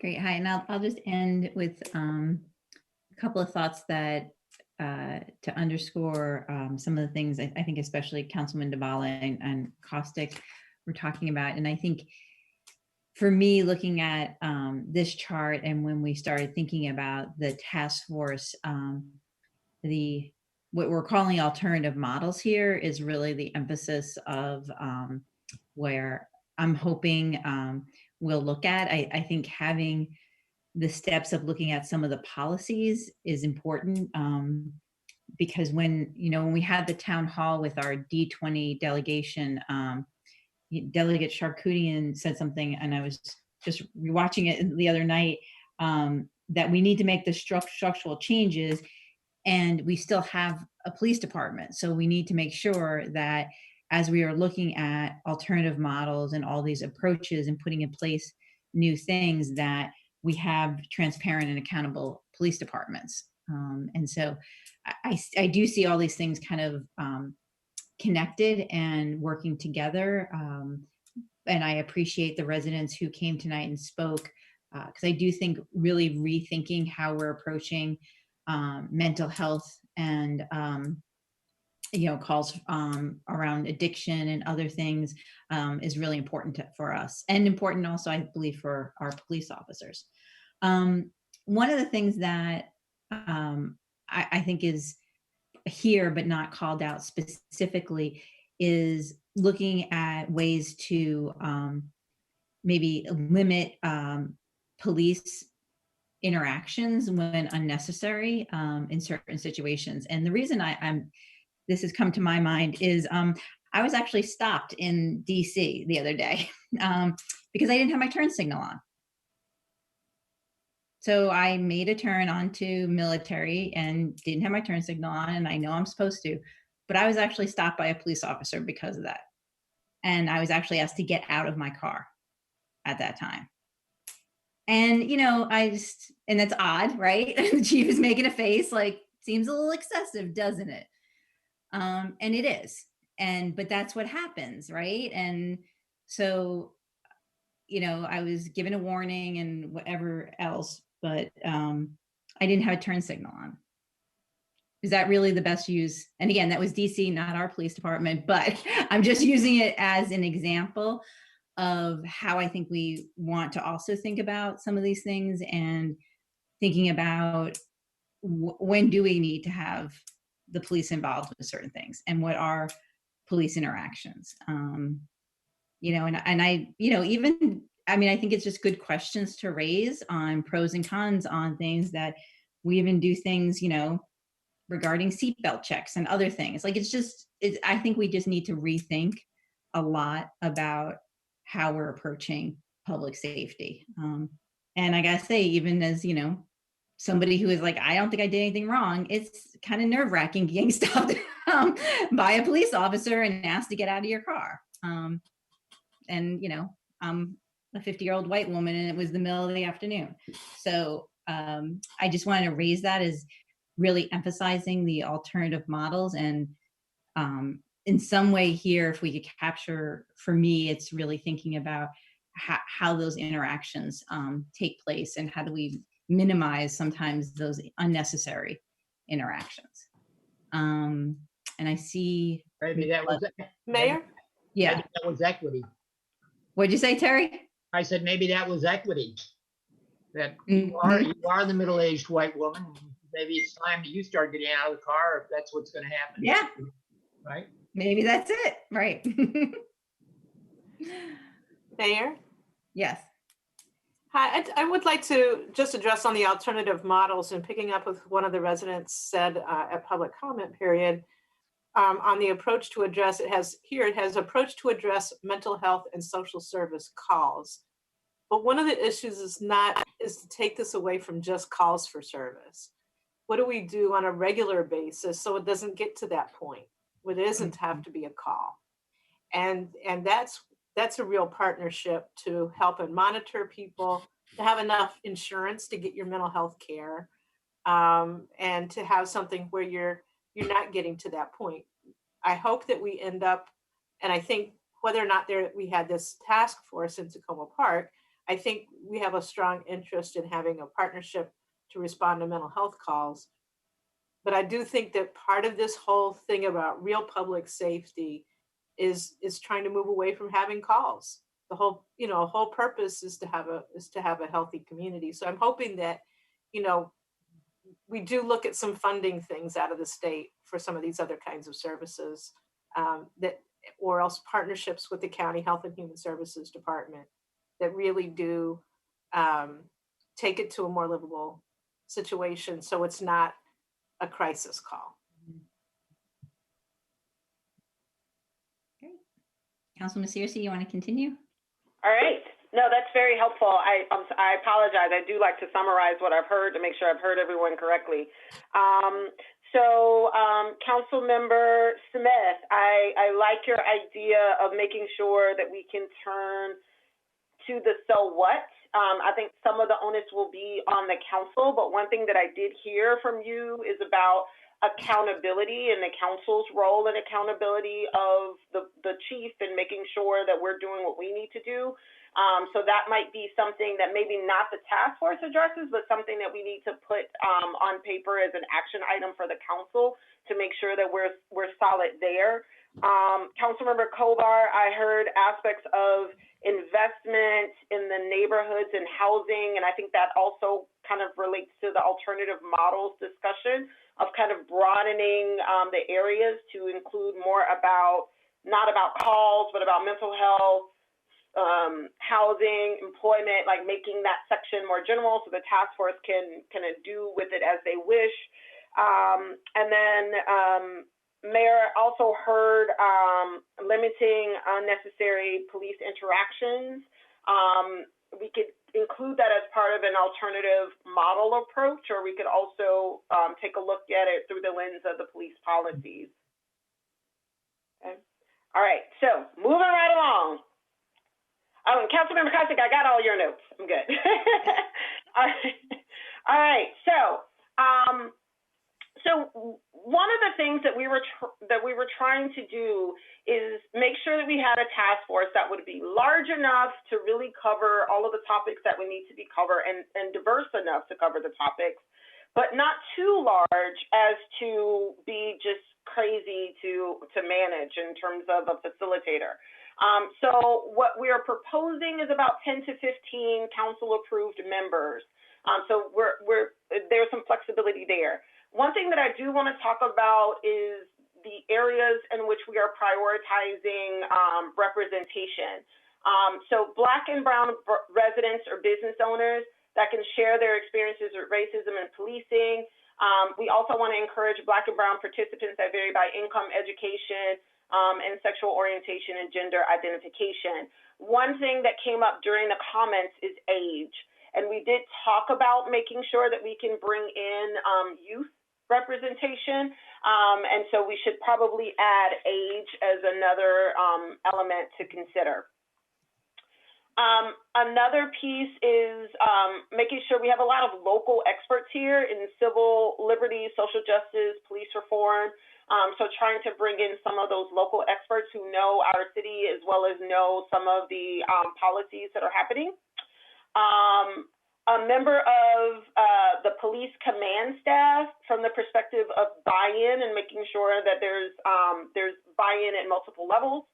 A member of the Police Chiefs Advisory Board, that's a resident and community group that is designed to advise the chief on things impacting the community. So having one of those reps there.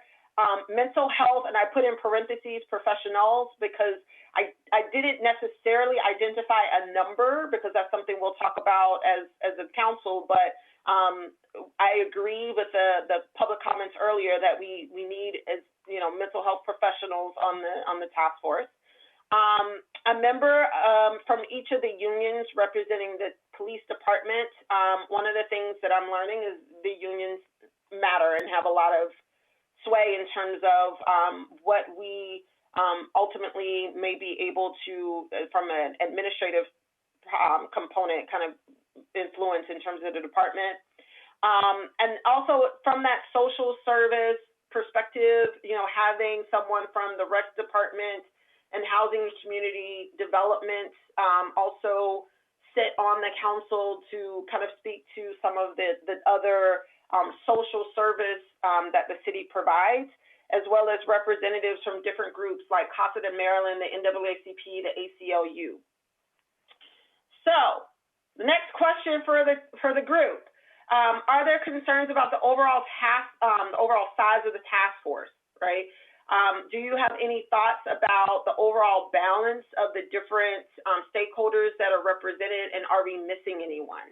So I'm going to go back to this slide to just ask you all about the size of the group and representation, and whether or not there's any feedback that you all have in terms of the balance of representation.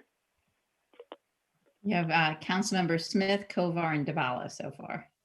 I will say, you know, 15 individuals for the task force, I think is fine. The makeup of the task force that you propose, I think, would work. My concern is, how do we ensure that the Black and Brown participants are comfortable so that they can be candid in their discussion regarding policing?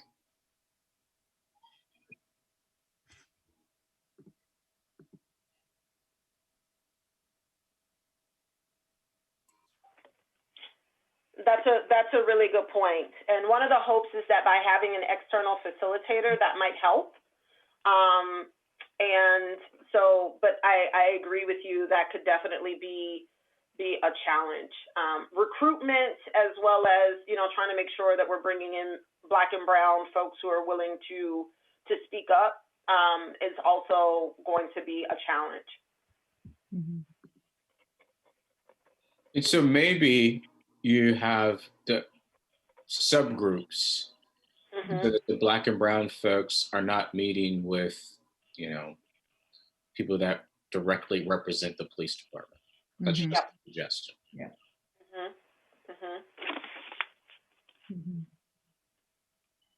Yeah.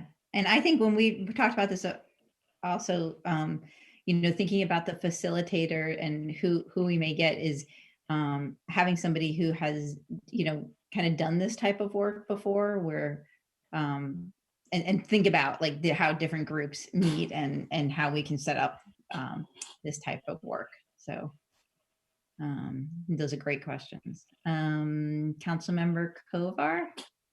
Yeah, just one thought.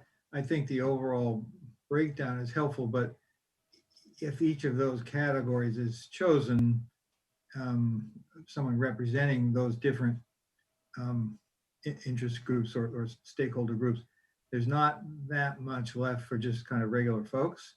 And so I'm a little worried that the overall number might be too small. Now I get the idea that if it's too big, it's unwieldy, but I will say one of the things I've seen just for our own purposes on tougher, complex issues like the trees that we went through and now this issue, what seems to have worked better really is when we do break up into smaller groups, maybe they're called working groups and not subcommittees, but most legislative groups or other types of task forces that are working on various topics often do break up into smaller groups. You know, there were 3 people wrote the Declaration of Independence or whatever. And so I could imagine going a little higher than 15, making sure that there's just more folks from the neighborhood, maybe having 1 or 2 situations where the whole group is there and the facilitator is there, but having a lot of the basic work being done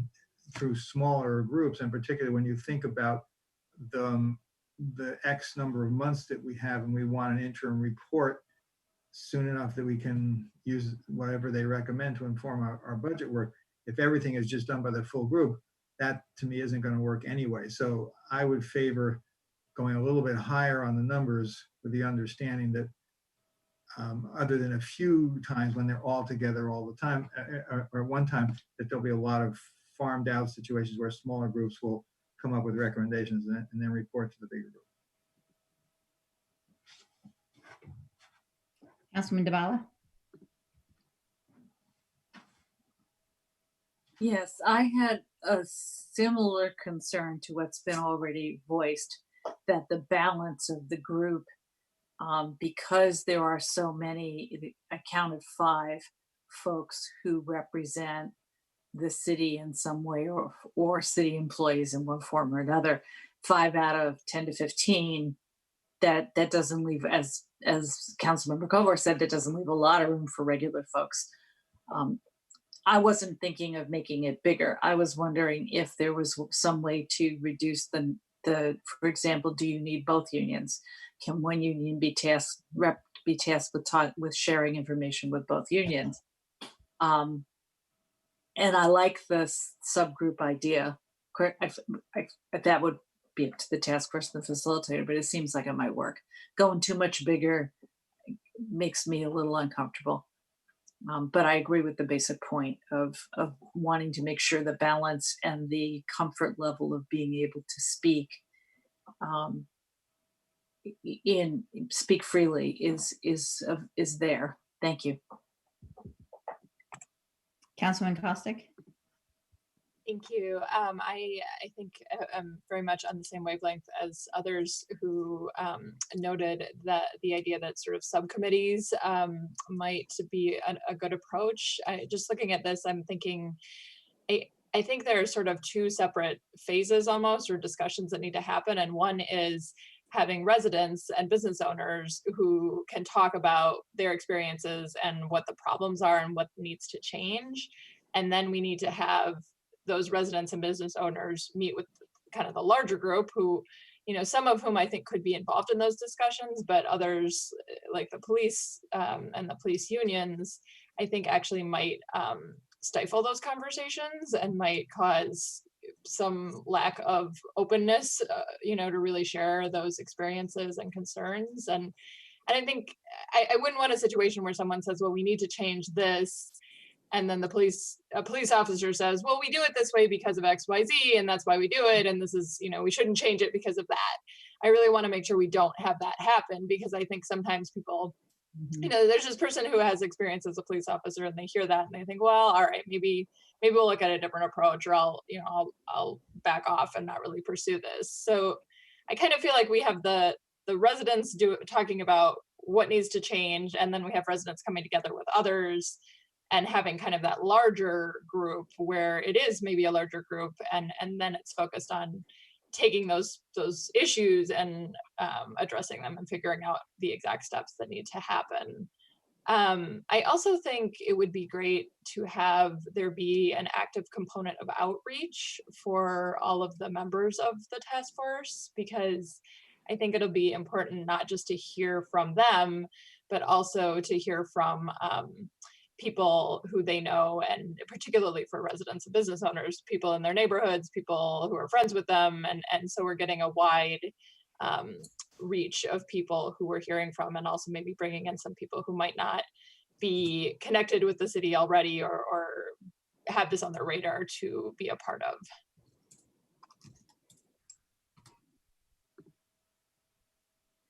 Great. Let's see. I think city manager had her hand up. Yes, thank you. I think there's a couple things here. I think it can be problematic at times to have too many city staff on something, and I appreciate that. One of the discussions that I had, I think, with Councilmember Searcy, as she was working on, I think, preparing for tonight, was really what the role of the facilitator might be, and how to use the facilitators' recommendations for even who you choose and how you use them. So there may be an opportunity to, we may get some advice about when to have a representative from the union there, or it may be really important to have the hard discussion between a person and another person to both, so you can both hear each other if you've got a good facilitator. You don't want a situation where a whole bunch of ideas come up and then you find out that you legally can't do that. So there does have to be some give and take. Having committees, having an opportunity to hear from a facilitator about the best way to make some of these discussions comfortable and productive, I think will be very useful. So, it may be that if you have a vote next week on this, you might leave this membership open a little bit until you hear from the facilitator. Yeah. So I'm just not sure how that exactly works when you do it, but I'd be very interested, because we want this. Frankly, you've got a very short time frame for this to come out with recommendations. So it needs to be really well thought through, and it needs to be productive. And so I would like to get some good advice about how that functions.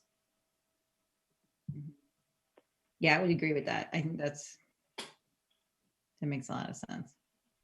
Right.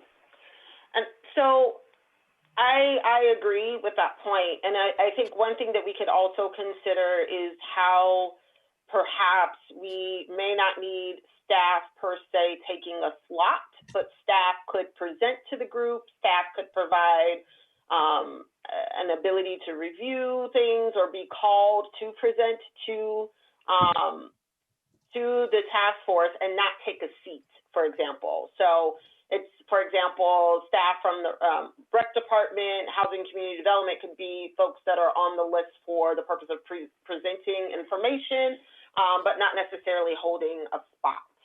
So we can, it sounds like, and I just want to make sure that we're all on the same page, it sounds like we're looking at a task force that would be at the higher end, so about 15 members. I know Councilmember Kovar, you're willing to go higher, but one option is to actually take a look and maybe streamline that list to free up more spots for residents. So for example, if we make rec and housing community development, we could add another line of key groups to kind of present and provide information to the task force. That might streamline things a bit. And then we can also take a look at how we leverage and use the Black and Brown residents. But I agree with the city manager. I think the facilitator will be really helpful in thinking through that as well. So I do want to make sure, because we'll be here all night.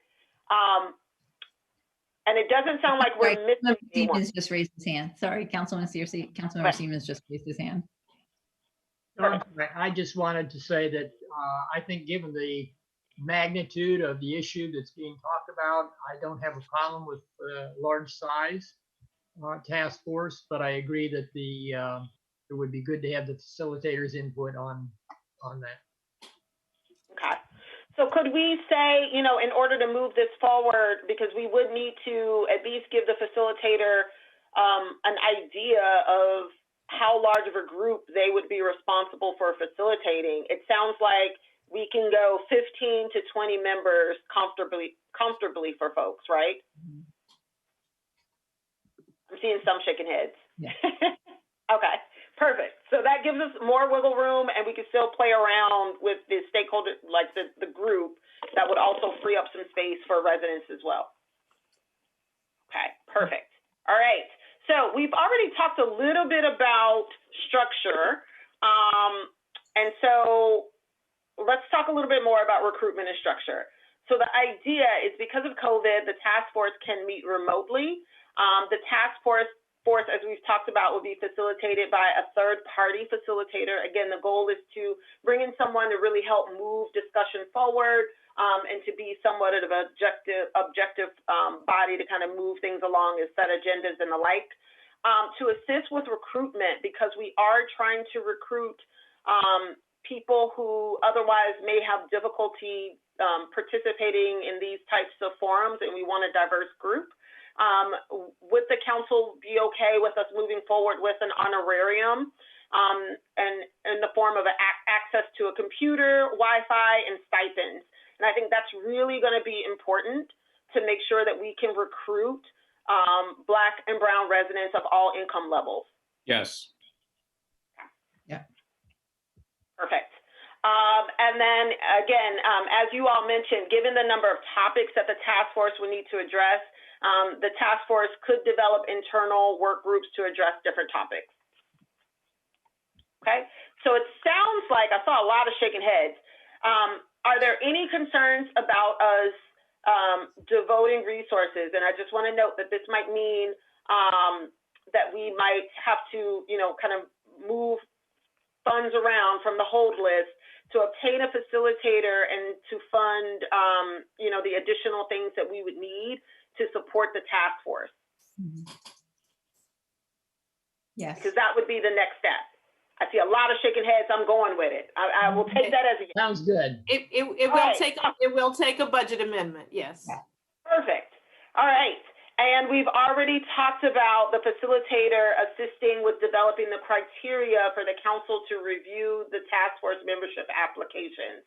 So, I think we're good there, and it seemed as if folks were okay with that. But I'll pause to just confirm. Perfect. All right, let's move on to deliverables. Okay, so I will be candid in saying that we're likely going to have to, just because of procurement, move some of these deadlines back a little bit. But the goal is to have the task force in place and a kickoff no later, hopefully, than the end of October. And so with the orientation and training, and we talked a little bit about this earlier, the task force will receive an overview of the police department, policies, things they would need to review. I also think it'll be important for us to bring in maybe someone from our D20 delegation to talk to the task force about state laws and policing and legislative activities. As well as an overview of Montgomery County laws and policing. Like, the goal is to kind of make sure that everyone, to some degree, is on equal footing with understanding what's happening. And then the first deliverable will be state police policy recommendations. The goal is to have the task force, and this would be in December.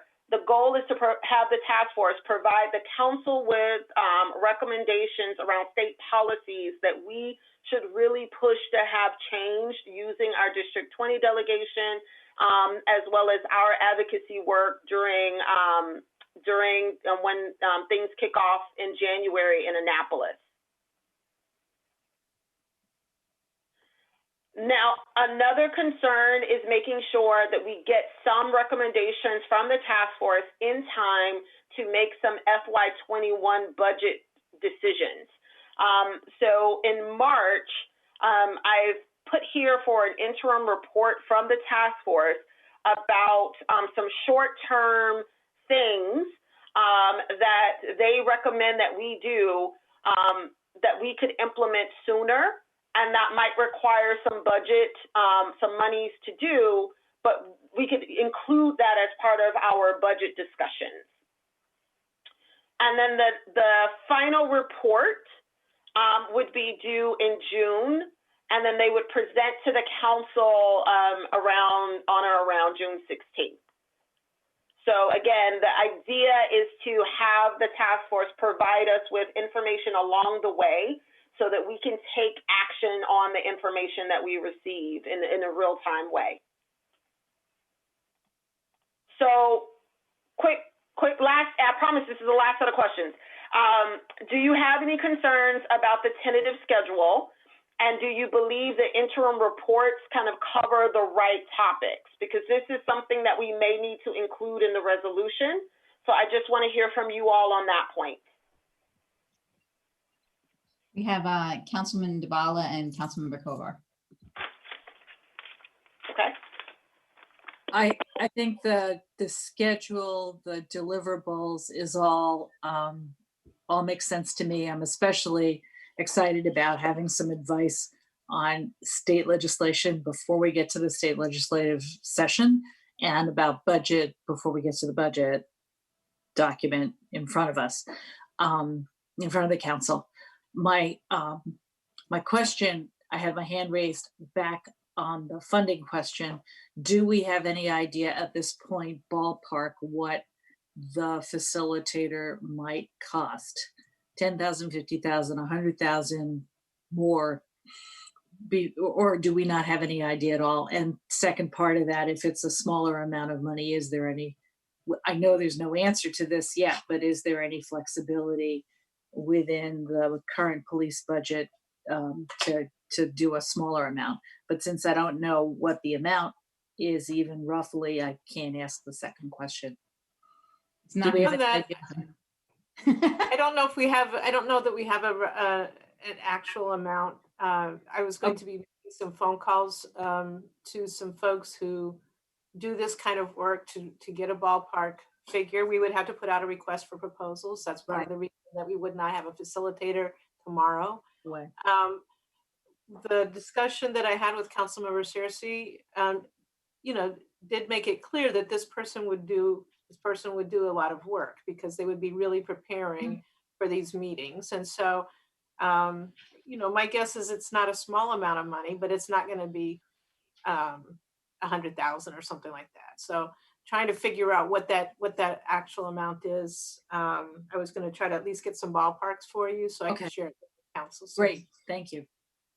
That I'm good on the deliverables and the schedule. Councilmember Kovar and then Costick. Yes, thank you, Councilmember Searcy. Just 3 questions / points of concern. One, I think the orientation should also include something about the city's budget too, because part of what they're going to have to do will be to think about that. So I would recommend that. The second thing is just in terms of the recruitment and so on, the schedule makes sense, but it's also includes a period fairly near the beginning when it's hard to get things done, when you're talking about December and early January and maybe late November after a tempestuous national election. So somehow we need to try to focus on recruitment with people who really have the time to do it and not people who just kind of want to sign up. And then the third thing I would say is, and we didn't talk about it much so far tonight, but I'm a little bit worried about how we're going to handle non-English speaking people, either in the community or who are participants or observers of what we're doing. And I don't think that has to be answered right now, but I think that's just something we need to include in the planning for this. Mm-hmm. Those are my three things. Councilman Costick. Quickly, looking at the orientation again, I think this is all really important information, and I agree about adding the budget to it. But I also kind of wonder if there is some benefit in giving a briefer orientation and then sort of having a period where the task force sort of brainstorms or shares experiences or works kind of from personal experience as a starting place, and then gets to a period of talking about what the actual policies are and how to begin to understand those and change those. And so I also think, it's fine to do an overview, but each of those things are so complex that it seems like there will probably be, when the task force is working on state police policy, for example, probably there will need to be an in-depth discussion of that specifically. When they're working on budget, that a little more specifically. And then my second thought was just, I really like the idea of the interim report with some state police policy recommendations. But I also wouldn't want the committee, the task force, to get overly focused on that, since that is the first deliverable. I also want to make sure that they're thinking specific to Tacoma Park as well.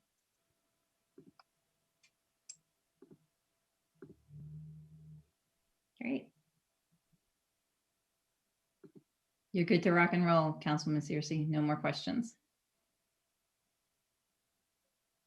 Perfect. So this has been really helpful. And so I guess I defer, Mayor, I don't know what the next steps are. Well, we do have, so it's 11 o'clock and I think we do have a resolution, a draft resolution, and have that tentatively scheduled for a vote next week. I had a couple of things I wanted to tweak in it, but I can send that to Councilwoman Searcy. I doesn't substantially change the resolution. But I guess I would like maybe a sense from council, if you've had a chance to look at the resolution. It's based on the content that Councilwoman Searcy just presented, and I defer to Councilwoman Searcy. I did not hear anything tonight in the feedback that would greatly alter the resolution. So I would like to go ahead and keep that on our agenda for next week and vote on that, unless I hear different. All right, not hearing anything different. If you do have suggestions or changes that you'd like to make to that resolution, if you could please send them to maybe Councilman Searcy and myself, and we can help work on it together to compile those. If you could do that by the end of the week, by Friday, that would be great, so we can get it posted, any update that needed to be made. So Friday before noon, please. And I think you're done. Excellent. Thank you all so much. This has been really helpful. Thank you. This is terrific. Thank you so much. Great. Our next work session was on committee code of conduct and reporting system, and I'm going to kick this over actually first to Councilman DeBala to walk us through this, and just say thank you to her and Councilman Searcy for taking this on as well, to drafting this. So Councilman DeBala, you want to take it away? Yes, so I do not have a PowerPoint, so sorry, but I do have a couple of questions for the group. And it being fairly late, I'll try to speed through this. So you all recall that that we had as a council priority to improve the committee system, and there's an effort underway, as you may recall, to look at some changes. This summer, several committees got input through the mayor met to have input with some of the committees on overall things that could improve our committee system. And one thing that became really obvious was that there is no formal code of conduct. There is no informal code of conduct. We have as city council members an ethics committee, an ethics rule. We know how we're supposed to behave that way.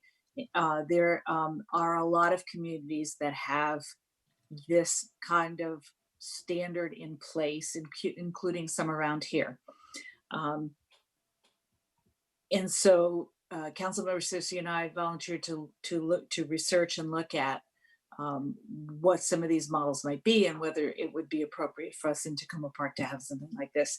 I contacted folks, for example, from MML, from COG, and from National League of Cities. One of the staff people did some of the same legwork. We came up with a number of examples, all of which do very similar things. They talk about financial ethics, they talk about personal responsibility, courtesy amongst between each others, and respect, and how public meetings are conducted generally. So we put all of that together into the resolution and the draft code that you see in front of you. I'll walk through that in a minute, but I would like also to say that we did get some feedback already on this specific thing. The Committee on Environment sent a letter commenting that there's no reporting system, no way to know who to contact, how to respond, how to work through this if you do want to raise an issue. And some of the individual Ward 2 committee members that I reached out to had similar concerns. They also asked questions about staffing and how just the mechanics of how this would work. Why would we want to do this now and jump the system that we have in place to look at committee issues generally? To me, we just spent a lot of time talking about a police task force for the purpose of assuring racial equity. So to me, anything that helps that sooner rather than later is worth doing. Also, this is an obvious gap that we just haven't had up until now. So that's why I think it's important to do. I would thanks Councilmember Searcy for her help and ask if she has anything to say before I go through the several specific areas that this code of conduct would cover. No, I know it's late, but I just want to thank Councilmember Dabala for really her leadership and bringing me along for the ride. I think one of the things that is critically important with the task force issue is making sure that everyone has an understanding of what the expectations are for them, and that it's solidified and they know what they're agreeing to when they sign up. And I think sometimes, there's ambiguity, which can lead to problems with enforcement when there is a problem. The vast majority of the times there isn't one, but if there is one, we don't have a recourse. And so this provides at least a foundation for how people should expect to conduct themselves when they're on committees. I recognize the comments about a process for, enforcing and reporting and things like that. And definitely think, working with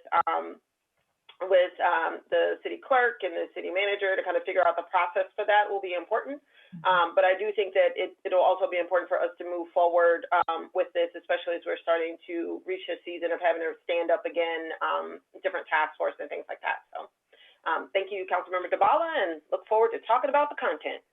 So the content so a couple of the other things that Councilmember Searcy touched on that I did get as feedback from people who have been on committees is this question of consequences. And in this draft, it says that there are potential consequences up to removal from a committee.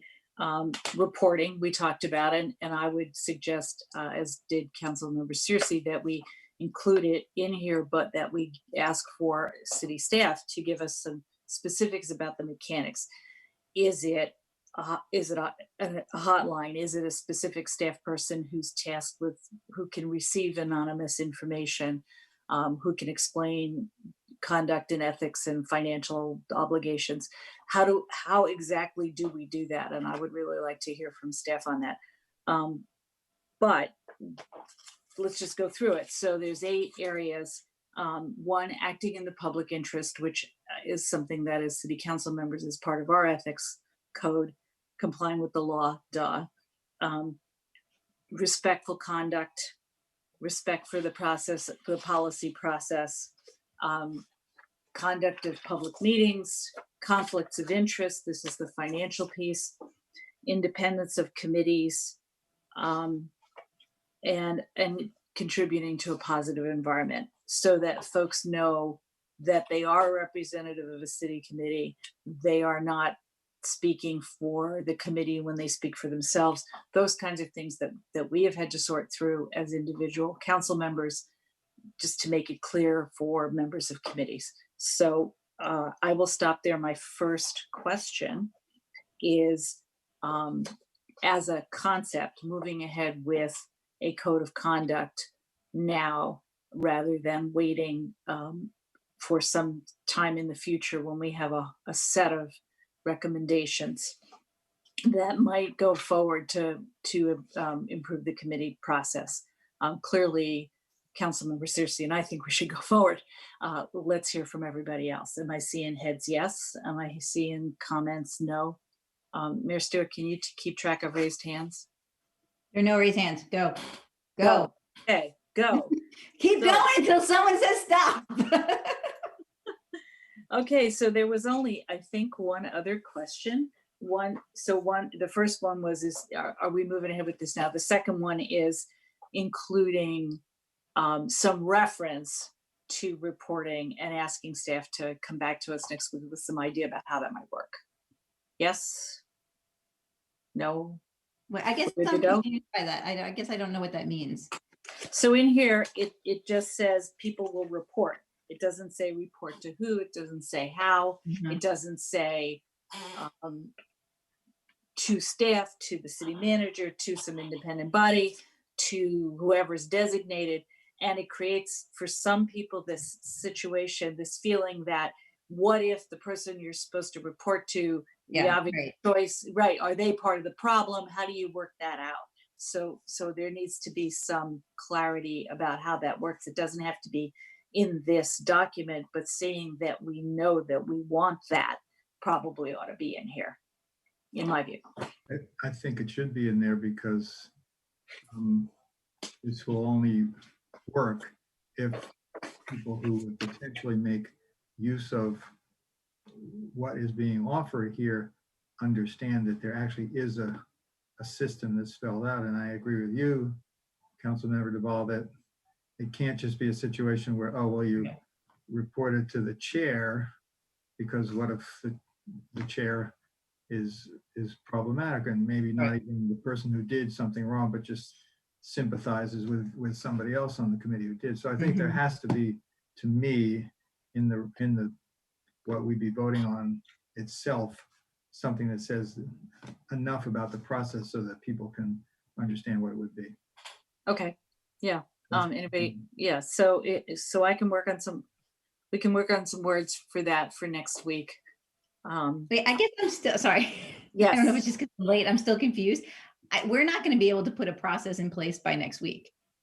Right. Right. Right. That's not what we're talking about, right? But we can say that's not what I'm talking about. Okay, that's why I was confused. Sorry. I'm talking about adding into the whereases or the resolve that we will develop a process or identify a person or. Got it. Okay, thank you. Sorry, I'm late. I just wasn't. Yeah. Yeah. So Sorry. for us as city council members, we have an ethics there's the ethics commission, there's the city clerk, right? And we know what that is. So there needs to be something like that that's independent for everybody else who's volunteering their time. It needs to. It's the service we need to provide them, but we don't need to spell it out right this second. We just need. Well, Yeah, no, I'm sorry. I just wasn't following. I got it now. Right. So, and then the third question, which might require people to get back to me by email, to me and Councilmember Searcy, is whether there are any specifics of this that you think ought to change, any wording or any particular items that you think we would change. So some of the other examples we looked at were very narrow. They were only about financial interest. Some of the others were much more about how we interact with each other. So we've melded several things together. And if there's one of those things that sits funny with you, you don't understand it, you want it rephrased, maybe that's something we take comments on later this week by email, unless somebody has something to say now. And that's my last question. Hearing no objection. I see Councilmember Kovar and Costick both have hands up. Okay. I had a few questions, and I'm not saying they must be answered now. I think they should be answered before we would be ready to vote. 3 questions, actually. So one is, there can also be, let's say, conflicts or troubling interactions that would involve members of committees, resident committees, and staff or the council. And I'm not sure it's clear how that would happen, because as you say, there is a structure in place for ethical issues for us. We're trying to create one for volunteers, but what if they have a problem with the assigned staff person or some other staff, or with the council? Councilmember Kovar? Yeah. Perhaps I can answer. I mean, I think we'll come back with some information, but I actually think there's not just one thing, because if it's an interaction with a staff member, if it's a financial thing, there may be one set process to go through or a place to report it. If it's a sexual harassment thing, there may be a different place to put it. If it's a different kind of a environment situation, it might be another place. And so I think it's not just a phone number or an email. It's got to be a little bit tailored to the situation, so somebody has an appropriate body to go to, appropriate person or body to go to for that issue, and then a backup in case they don't feel comfortable with that. So I think that's the normal approach that we take when there's a reporting system. And I'm not saying there has to be one thing. I'm just saying it has to be known what the different.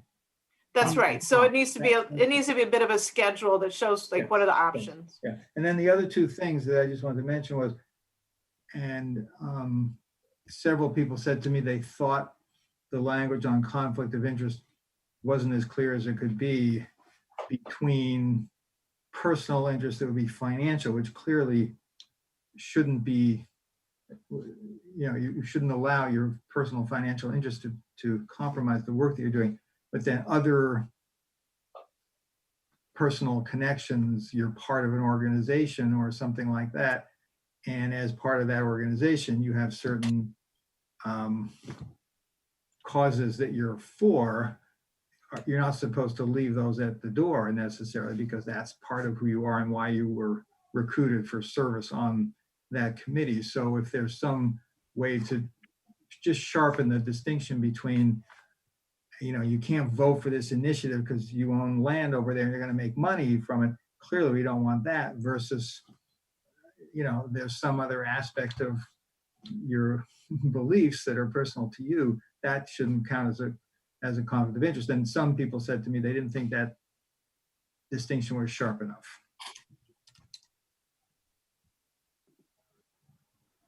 Okay. And then what you talked a little bit about, but what the specific sanctions are, what would happen.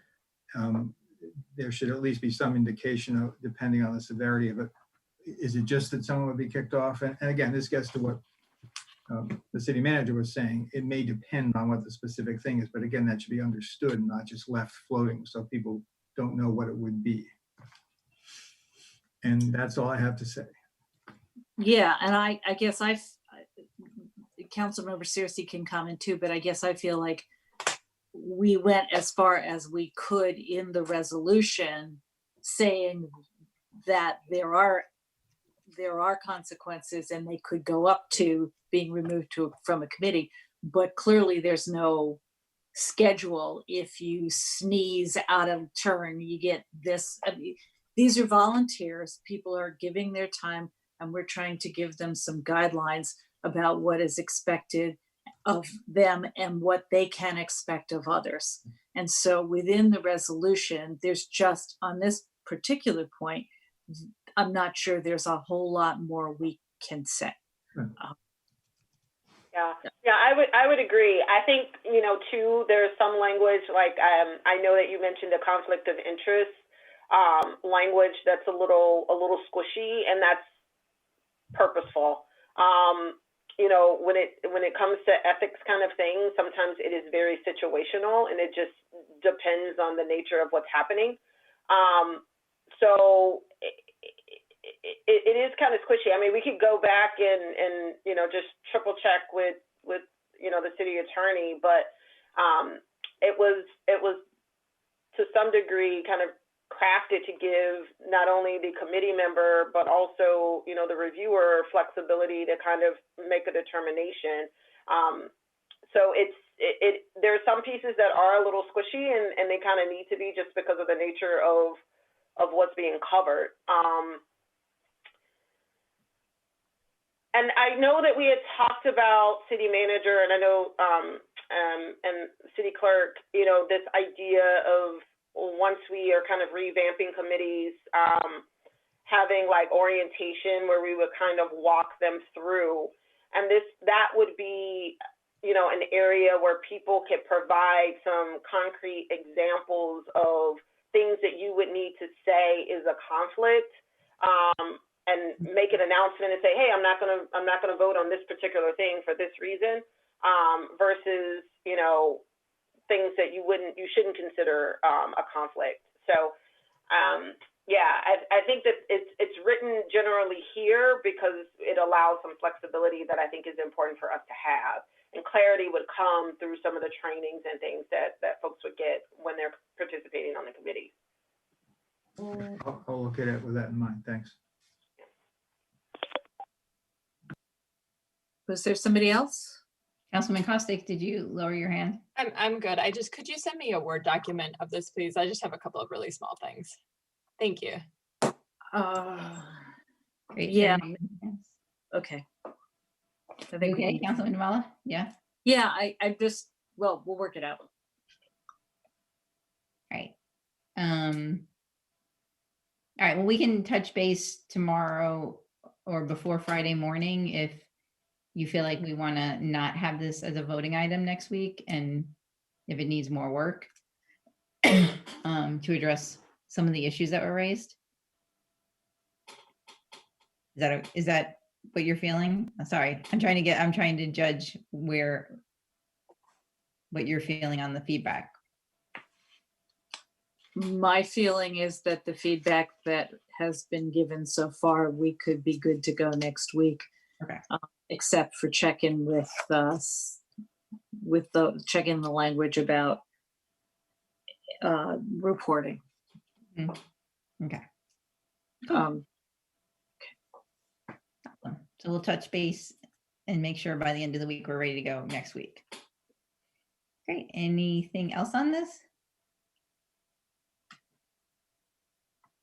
Terrific. All right. Well, thanks to both of you for putting this together and bringing it forward to us. I think I know we still have some things to iron out, but I think having a code of conduct for our committee members is something that we should have had a long time ago. And I'm glad we are now getting close to rectifying that, even if we have some more work to do on it. So I think this is a first step of a longer process that we have. So thank you very much.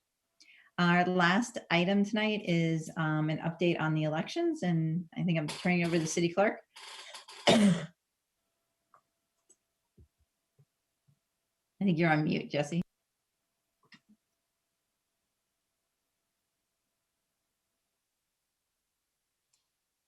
Okay, there we go.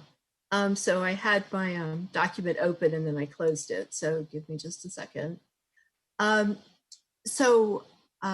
I won't read everything that I wrote, but I'll just run through things kind of quickly, and please don't hesitate to ask questions.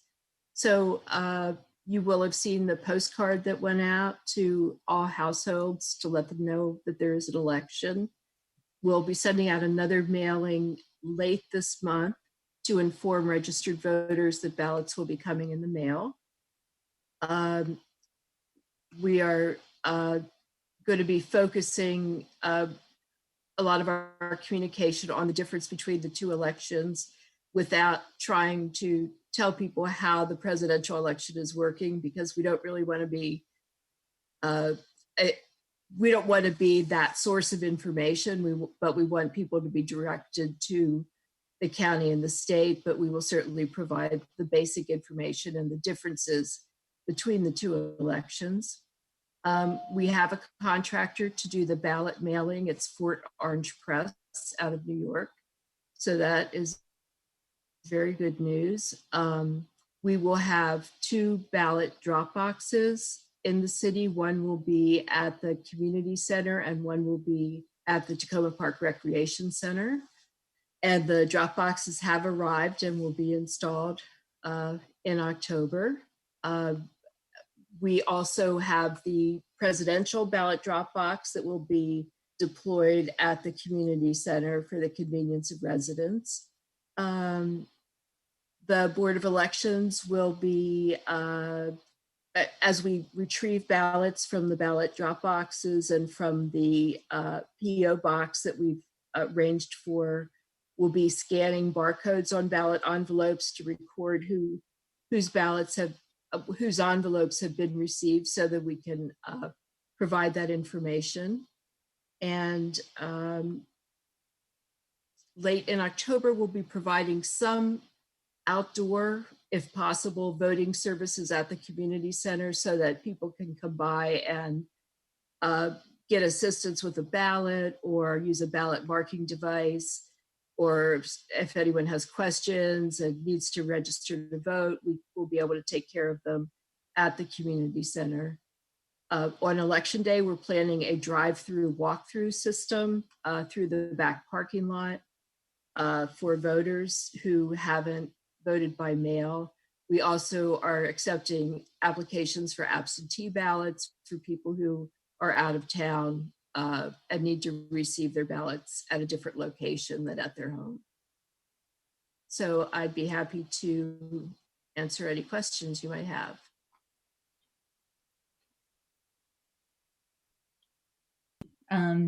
Is the envelope for the ballot that's going to be mailed for folks with the be a different color or have something on it so that people don't easily throw it away? Yeah. Yeah, we hope so. So it will, it's not designed yet, it's in design, but we will have, it will be election mail. It'll have the election mail logo on it. It will have the city seal on it. It will make every effort to make it look official. I am hoping we can get a color on it. I'm not 100% sure. It may end up being black and not a color, but it will look like a thing that you shouldn't throw away. It shouldn't look like political mail. It shouldn't look like junk mail. And I'm hoping that if people know it's coming, that will help. Good, thanks. Councilman Kostick and then Smith. Thank you very much for the updates. I have 2 questions, and I know they're both not necessarily the easiest things to do, but I'm just curious about if they're possible. The first is if someone puts their ballot in the wrong box, like either puts their city ballot in the one for the presidential vote or vice versa, is there a way to reroute it, or is it just lost forever? No, it is certainly not lost.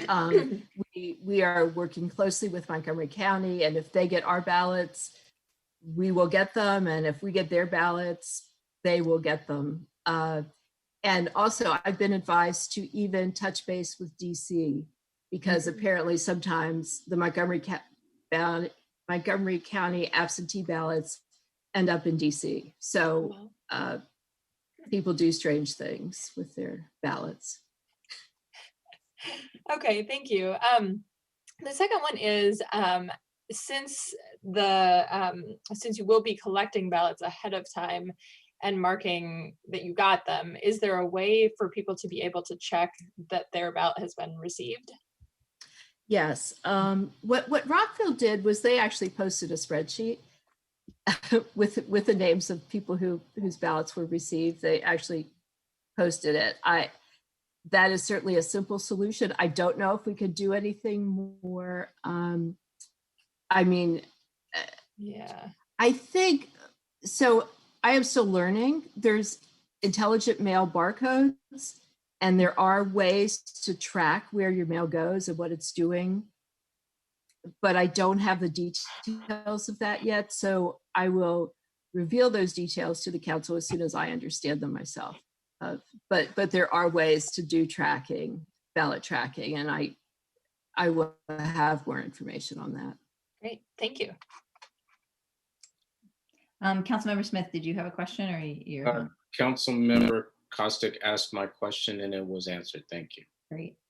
Kovar and then Devala. Just one question for the city clerk. So if somebody is registered, we hope everybody is registered, we'll get a ballot, but things happen. If somebody doesn't get one, what should they do? Can they vote provisionally? How will that be worked Oh, out? yeah. So we will provide a date by which if you don't receive your ballot by October something, you should contact me or contact the office. We'll have phone numbers available and email and so on. And yeah, you will If still someone get to shows vote. up on election day and they didn't call you at that number and they say, I never got it, they can cast at least a provisional ballot, and then we can figure out if they had forgotten, they dropped it off or whatever, right? Absolutely. We'll know. We'll be able to figure all that out. Okay, great, thanks. Great. Councilman Devala.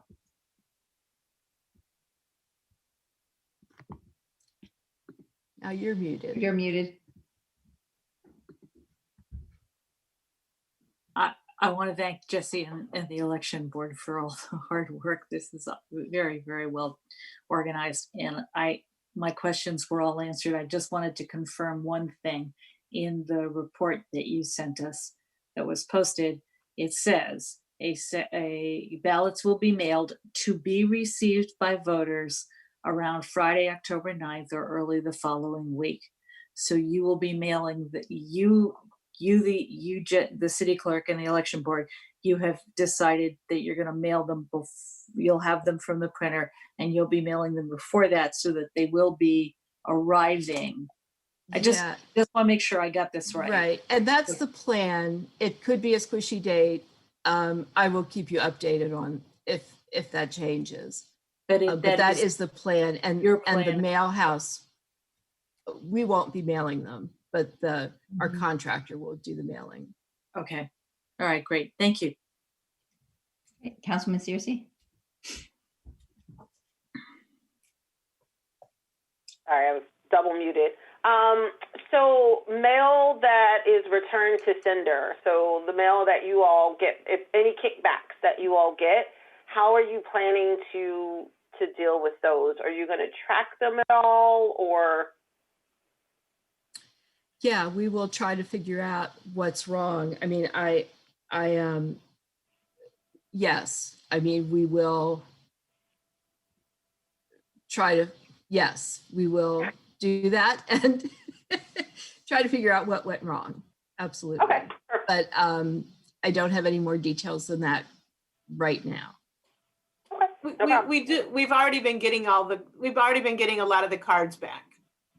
If a unit is vacant, that kind of thing. Yeah. So we don't take people's addresses off if a unit is vacant, but we do keep the stack of the returns. Yeah. The difference is the first mailing went to all households. The next mailings will go to all registered voters. It's a much larger mailing and it's a more, presumably it's to people who associated with it, people associated with an address. Okay. Okay, good. All right, that's helpful. I think that'll be something that'll be important for us to be able to monitor, because that might serve as an indicator of follow-up or how many folks may actually show up day of and cast. So yeah. Okay, thank you. Good. Great. Well, any other hands. So just want to say again, thank you. I'm pretty sure we're probably going to ask you the same questions again in another week or two. I can't promise that we won't, but because things are very fluid and confusing. So I just appreciate all the work that everyone's doing on this. So thank you. And things are fluid, and I hope to have more information each week. Okay. Great. Well, as you can tell from our agenda for now until the election, we do have a work session scheduled each week on the election. So that way we can keep up to date and it doesn't, we just keep the information out there. So Great, awesome. Well, that was the last item on our agenda for this week. So any comments on the two resolutions that we're on to vote on next week? Please get them to folks by early Friday, just so we make sure that we have updated resolutions posted. So awesome. All right, that is all. I lost my mallet. We're adjourned. Have a good evening, everyone. Good night. Thank you. Good night.